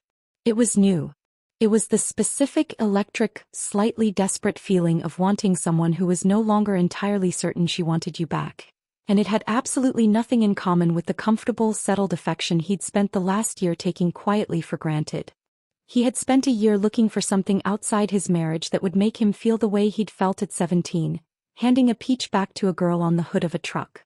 He understood now, with a dawning and deeply unwelcome horror, that the only person who had ever actually made him feel that way was lying 3 feet away from him, in a bed he had spent the better part of a year treating as a formality, and that he had spent every single day of this last year actively, methodically, irreversibly destroying his only chance of ever feeling it again. He did not know yet what to do with that realization. He only knew, lying awake long into that August night, that something fundamental had shifted in him, and that whatever came next was going to require something from him he had not yet found the courage to give.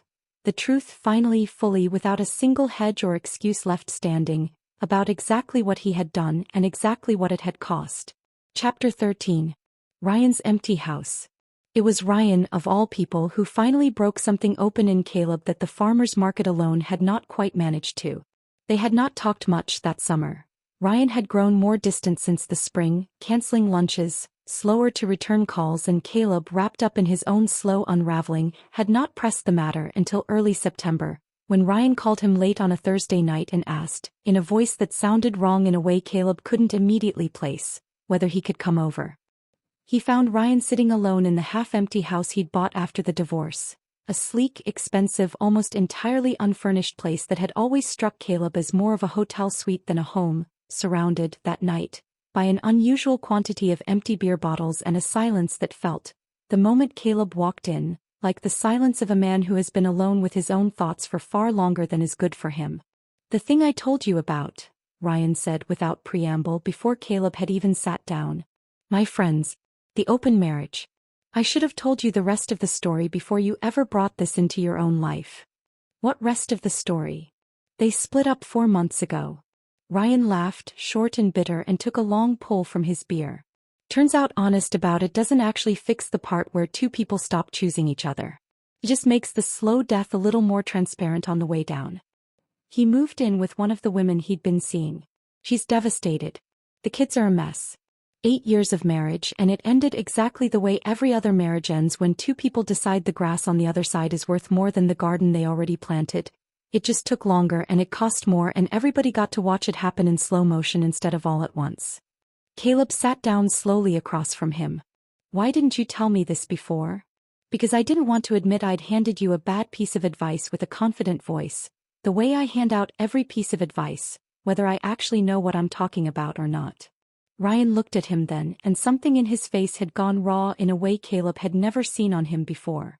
"I told you there was a third option between staying miserable and leaving." "I was wrong, Caleb. There isn't. There's never been a third option. There's choosing your marriage every single day, even on the days it's hard and even when it's not what you imagined it would feel like at 35 instead of 23. Or there's not choosing it in whatever form that not choosing takes, fast or slow, honest or dishonest, and either way it ends up looking exactly the same in the end. An empty house. Somebody else's kids growing up in a split calendar. And you, alone at midnight, looking back and realizing the thing you thought was suffocating you was actually the only good thing you ever really had." He was quiet for a long moment, turning the bottle in his hands. "I look at Christine sometimes from a distance. She's remarried now, seems happy, genuinely happy, and good for her, she deserves it, and I think about the fact that I had that. I had a woman who actually loved me, who I actually loved, and I let some restless, undefined hunger in myself convince me it wasn't enough, and I have spent 3 years since finding out the hard way that whatever I was hungry for, it was never going to be satisfied by anything I could buy or chase or sleep with. It was always going to be the same hunger following me around whatever I fed it." He looked up at Caleb directly. "How's Naomi?" Caleb did not answer right away. "I think I'm in love with her again," he said finally, the words coming out of him with a kind of helpless honesty he had not planned to offer. "I think I never actually stopped, and I spent a year telling myself I had, and I think I have done something so badly wrong to that woman that I don't even know where you'd start trying to fix it." He was quiet for a long moment, turning the bottle in his hands. "I look at Christine sometimes from a distance. She's remarried now, seems happy, genuinely happy, and good for her, she deserves it, and I think about the fact that I had that. I had a woman who actually loved me, who I actually loved, and I let some restless, undefined hunger in myself convince me it wasn't enough, and I have spent 3 years since finding out the hard way that whatever I was hungry for, it was never going to be satisfied by anything I could buy or chase or sleep with." Chapter 14. The Man on His Knees. He went to see Pastor Mitchell the following Monday alone without telling Naomi, and sat in the same small book-lined office where Naomi herself had sat months earlier, and found himself, to his own considerable surprise, unable to get through the first sentence of his own confession without his voice breaking. "I don't know where to start," he said. "Start anywhere," Pastor Mitchell said. "I've got time." So Caleb started, and once he started, it came out of him in a long, unbroken rush. The dinner at the Callaways, Vanessa Pruitt's 6 careless words that had unfolded something in him he hadn't known was folded shut. Ryan's hallway full of doors, the kitchen table in December, the guest room, the slow architecture of a house quietly divided, and finally the farmer's market, the yellow dress, the jealousy that had no right to exist and would not leave him alone, and the dawning, devastating understanding that he had spent a year hunting for something he had already possessed in full, and had broken it methodically and with his own 2 hands in the hunting. Pastor Mitchell let him finish completely before he spoke, and when he did, his voice was gentle but did not flinch from anything Caleb had said. Caleb, I'm going to tell you something you may not want to hear, and I want you to receive it as the act of care it's meant to be, not as condemnation. What you did to Naomi was a real and serious sin. Not a misunderstanding. Not a marriage that simply ran its natural course.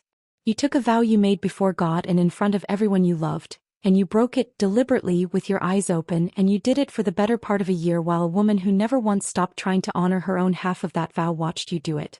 I'm not saying this to pile shame on top of what you're already carrying.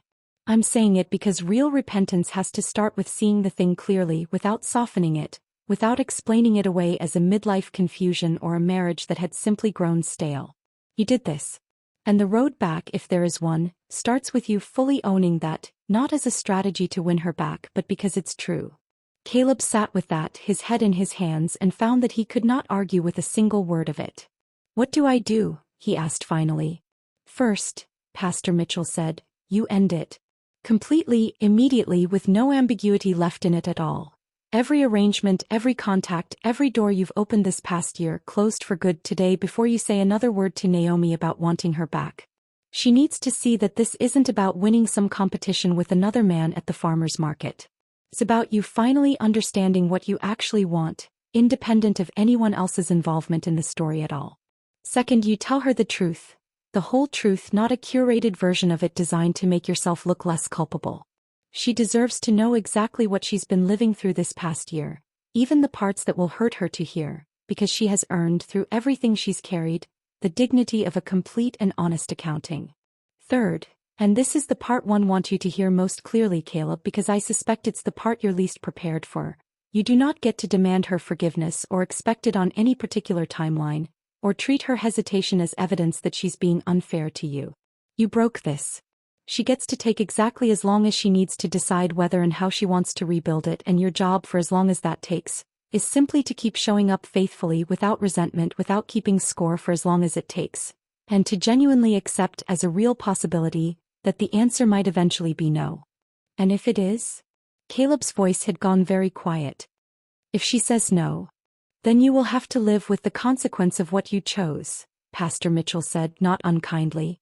But Caleb, I've watched that woman carry this marriage on her own back for nearly a year alone, without a single ounce of bitterness curdling into the kind of cruelty that would have been entirely understandable in her position. I don't say this to give you false comfort because I genuinely don't know what she'll decide. But a woman who fights that hard for that long for something, I don't think she's fighting for nothing. I think some part of her is still hoping you'll become again the man worth all that fighting. Whether you can become him and stay him for good this time, that part's entirely up to you. Caleb left the office that afternoon and drove straight to Vanessa Pruitt's apartment, where he ended every remaining thread of the past year in a single brief, entirely unceremonious conversation that she received with more grace than he probably deserved, telling him simply, I always knew this was going to end with you going back to her. Good luck, Caleb. I hope you deserve her. Words that landed in him with a strange, humbling weight. He carried the rest of the drive home. He sat in his driveway afterward for a long time, the way he had sat there once before, a week earlier after Ryan's empty house, except this time the prayer that came out of him was steadier, more specific, less the desperate plea of a drowning man and more the deliberate, costly decision of someone finally choosing the harder road on purpose. I don't deserve a second chance, he prayed. I know that. I'm not asking you to fix what I broke without my having to carry the weight of having broken it. I'm just asking for the strength to tell her everything, and the strength to accept whatever she decides to do with it, and the strength somehow to become a man worth what she's already given up so much to protect.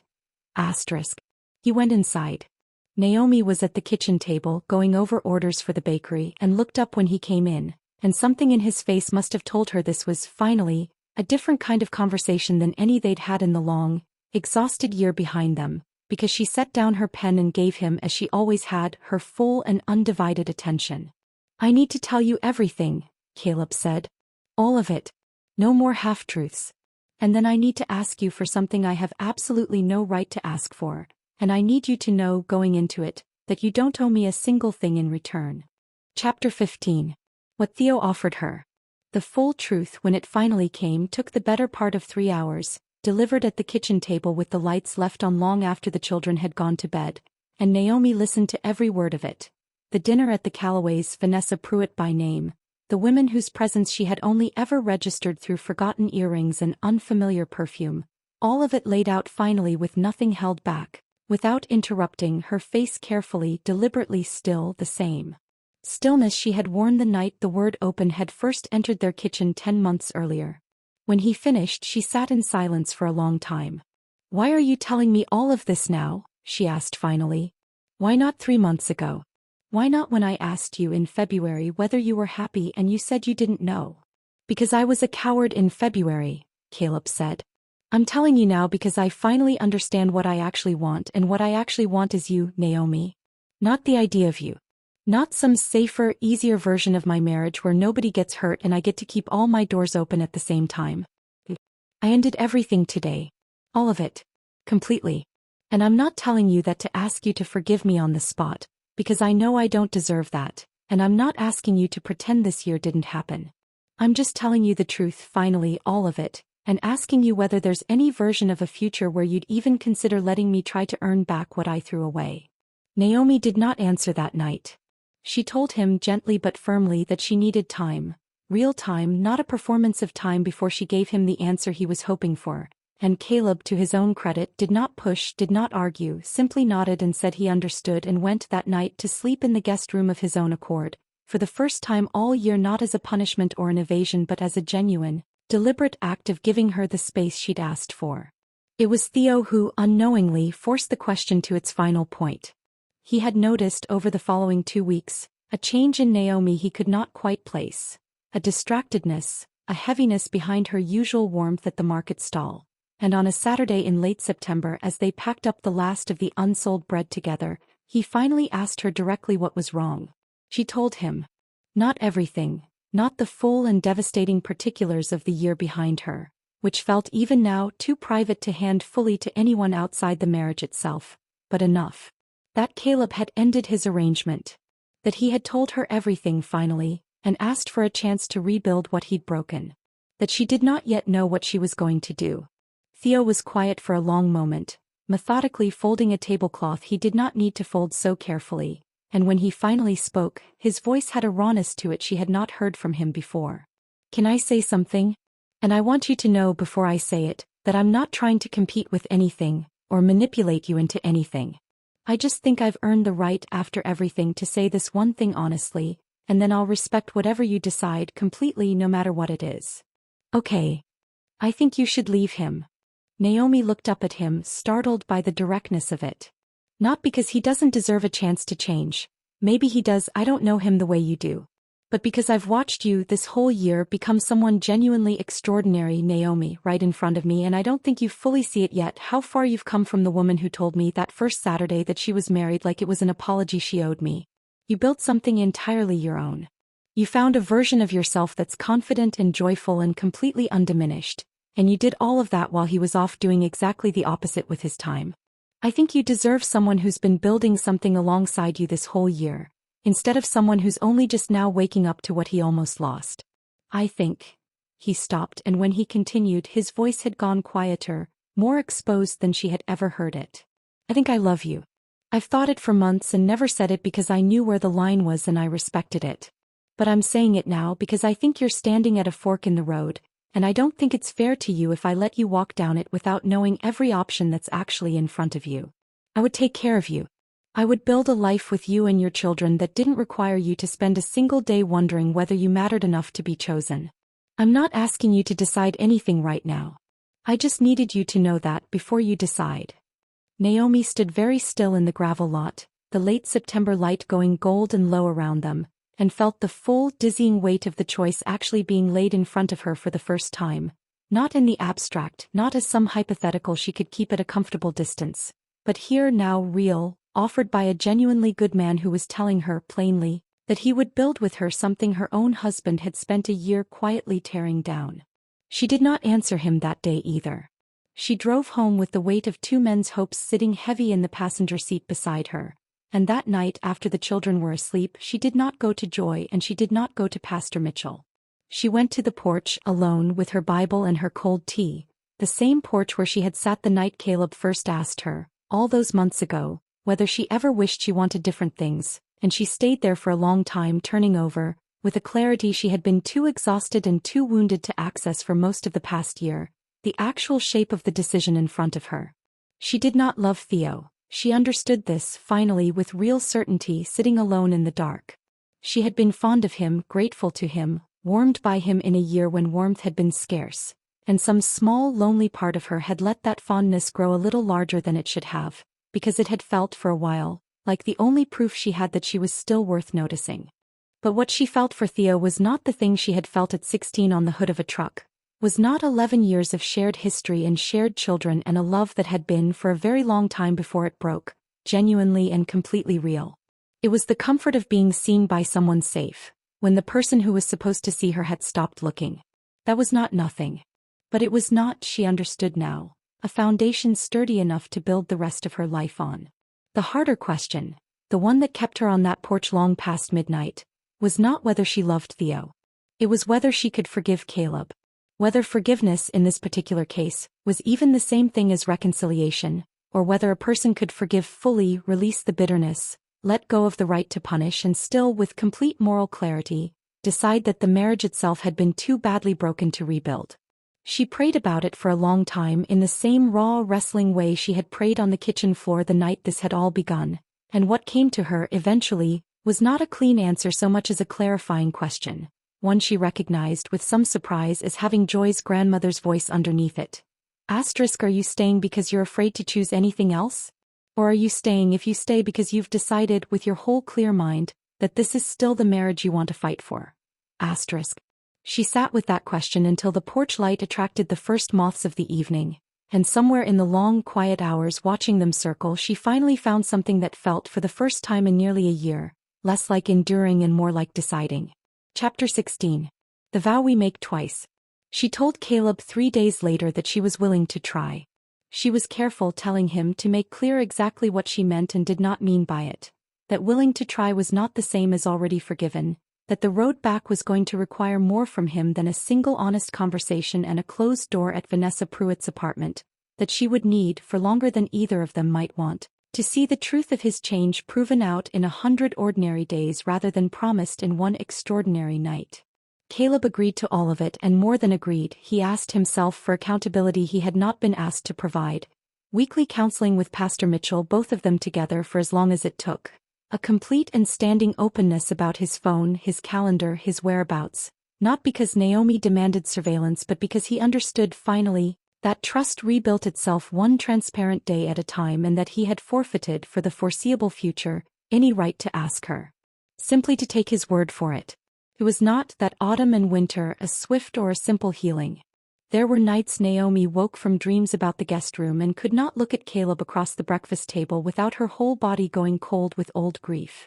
There were arguments, real ones, sometimes loud ones, the kind they had never allowed themselves in 11 years of careful, conflict-avoidant marriage, because Naomi had finally given herself permission to be fully, unguardedly angry in front of him, to say, "You broke something in me that may never fully heal, and you do not get to rush me through grieving it without immediately softening it with reassurance." And Caleb, to his credit, learned to sit through those nights without flinching, without defending himself, without doing anything but staying present in the room, absorbing the consequence of what he'd chosen without once asking her to make it easier for him. He told Theo eventually himself, sought the man out directly, an act Naomi had not asked for and had been startled by when Caleb told her he intended to do it, and thanked him with what Naomi would later learn was genuine, hard-won sincerity, for the friendship and the honesty he had offered Naomi in a year when Caleb himself had offered her almost none of either.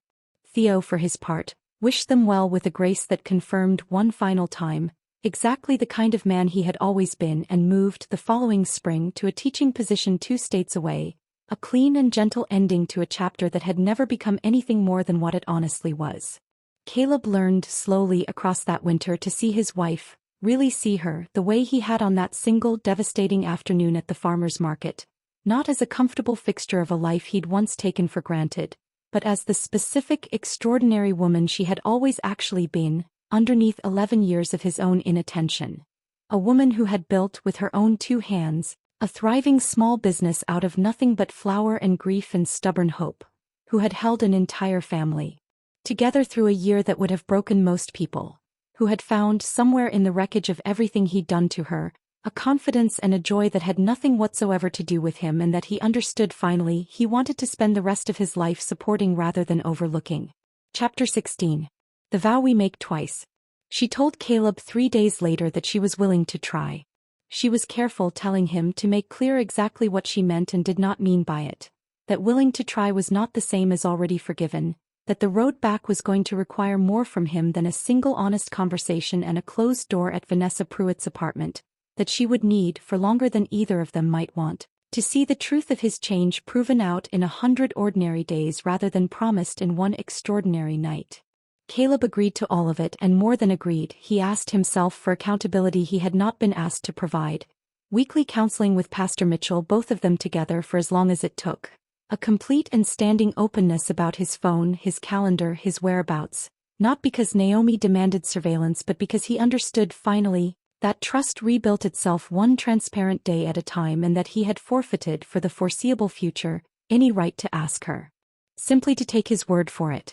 It was not that autumn and winter, a swift or a simple healing. There were nights Naomi woke from dreams about the guest room and could not look at Caleb across the breakfast table without her whole body going cold with old grief. There were arguments, real ones, sometimes loud ones, the kind they had never allowed themselves in 11 years of careful, conflict-avoidant marriage, because Naomi had finally given herself permission to be fully, unguardedly angry in front of him, to say, "You broke something in me that may never fully heal, and you do not get to rush me through grieving it without immediately softening it with reassurance." And Caleb, to his credit, learned to sit through those nights without flinching, without defending himself, without doing anything but staying present in the room, absorbing the consequence of what he'd chosen without once asking her to make it easier for him. He told Theo eventually himself, sought the man out directly, an act Naomi had not asked for and had been startled by when Caleb told her he intended to do it, and thanked him with what Naomi would later learn was genuine, hard-won sincerity, for the friendship and the honesty he had offered Naomi in a year when Caleb himself had offered her almost none of either. Theo, for his part, wished them well with a grace that confirmed one final time exactly the kind of man he had always been, and moved the following spring to a teaching position 2 states away, a clean and gentle ending to a chapter that had never become anything more than what it honestly was. Caleb learned slowly across that winter to see his wife, really see her, the way he had on that single devastating afternoon at the farmer's market, not as a comfortable fixture of a life he'd once taken for granted, but as the specific, extraordinary woman she had always actually been, underneath 11 years of his own inattention. A woman who had built with her own 2 hands, a thriving small business out of nothing but flour and grief and stubborn hope, who had held an entire family together through a year that would have broken most people, who had found somewhere in the wreckage of everything he'd done to her, a confidence and a joy that had nothing whatsoever to do with him, and that he understood finally he wanted to spend the rest of his life supporting rather than overlooking. She did not change back into the soft-spoken, endlessly accommodating girl he had married at 23. He did not ask her to, and would not have wanted her to even if she had offered. The Naomi who emerged on the other side of that long dark year kept the bakery, kept her independent friendships, kept a directness with him that she had never quite possessed before. She told him plainly now when something hurt her, did not disappear quietly into the keeping of her own pain the way she once had. And Caleb found to his own surprise that he loved this version of his wife more completely than he had ever loved any version that came before, precisely because she was no longer disappearing into him to make herself easier to love. They renewed their vows the following June, 18 months after the night the word open had first broken their kitchen table in half, in the same white-clapboard church in Hollis Creek where they had first married, with the air conditioning finally fixed and Naomi's mother crying in the front pew and Levi, 12 now, standing solemnly beside his father as the best man, and Ruthie, 9, scattering flower petals down the aisle with Sam trailing behind her insisting still, occasionally on being a dog though less often now than he used to. Pastor Mitchell officiated as he had walked with them through every hard mile of the road that led there, and when it came time for the vows, Caleb did not recite anything written for him. He looked at his wife, in a simple ivory dress, no veil, her hair loose around her shoulders the way it had been that day at the farmer's market, wearing the same understated gold cross she had worn nearly every day of her life, and said, his voice cracking in almost exactly the same place it had cracked 20 years earlier as a boy of 20 shouting his vows into the rafters, "I made you a promise once in this same church, and I broke it. I am not going to stand here and pretend that breaking it cost nothing, or that the woman standing in front of me today owes me one single thing for showing up here. But I am going to promise you again with my eyes fully open this time, knowing exactly what it costs to keep a vow and exactly what it costs to break one. I choose you. Not the easy version of loving you. Not the parts of you that are convenient. All of you. The woman who held this family together when I couldn't see straight enough to help her. The woman who built something extraordinary out of the wreckage I left her standing in. The woman who forgave me more completely than I had any right to ask for and who taught me this whole hard year what it actually means to love somebody all the way through instead of just until it gets difficult. I choose you, Naomi. I will choose you again tomorrow and every day after that, for as long as God gives me breath to say it. Naomi was crying by the time he finished, the same way she had cried at 20, laughing through it, and when it was her turn she took both his hands in hers and said simply, I told you the night you broke this, that I hoped whatever you were looking for was worth what it was going to cost you. I don't think you found what you were looking for out there, Caleb. I think you found it standing right here in front of me the whole time and it just took you a long hard road to finally see it clearly. I forgive you. Not because forgiving you was easy and not because what you did didn't matter. It mattered, it cost me more than I think you'll ever fully understand. But because I made a vow to God a long time ago that I meant with my whole heart, and because I have watched you this whole year become a man worth renewing it for. I choose you too. I choose the man you've become, on the other side of everything that almost destroyed us. And I am not afraid, the way I once might have been, of who I am inside this marriage anymore. I know now. I am not just your wife. I am still myself fully, completely, and I am choosing with everything that I am to be your wife too. They kissed, and the small congregation, friends from Hollis Creek, friends from Millhaven, Joy crying openly in the second pew with her own husband's arm around her shoulders, Ryan standing quietly near the back, having driven 3 hours to be there, his own eyes wet in a way he would have denied to anyone who asked, erupted into the kind of unrestrained, joyful noise that only happens at a wedding where everyone present understands in their bones exactly how close the whole thing came to never happening at all. Outside afterward, in the late golden light of a Tennessee June evening, Naomi stood for a moment at the edge of the churchyard, looking out over the same gravel lot where Caleb had once stood as a boy of 17, terrified and certain all at once, and handed a peach back to a girl who had no idea, yet how completely her whole life was about to change. She felt, standing there, the full weight of everything the last year and a half had cost her. The grief that had not even now entirely finished healing, the fear that had taken root in her and might never fully leave, the woman she had been forced to become in order to survive what almost happened to her marriage. But she felt something else too, standing in that golden light with her husband's hand finding hers, something steadier and more durable than the fear. The quiet, hard-won, unshakable certainty that a covenant kept through its hardest season was not the same covenant that had been made lightly at the start of it. It was something forged. Something tested and proven and, against every reasonable expectation either of them might once have had, still standing. Ready? Caleb asked her, his hand warm around hers. Naomi looked at him for a long moment. Really looked at him, the way she had looked at a peach-sticky 17-year-old half a lifetime ago. The way she had looked at him across a kitchen table on the worst night of her life, the way she had learned finally this past hard year to look at herself too, and smiled, the same unguarded smile that had once made a boy forget every word he'd meant to say. Ready, she said. And together for the second time they walked out into whatever came next. The end.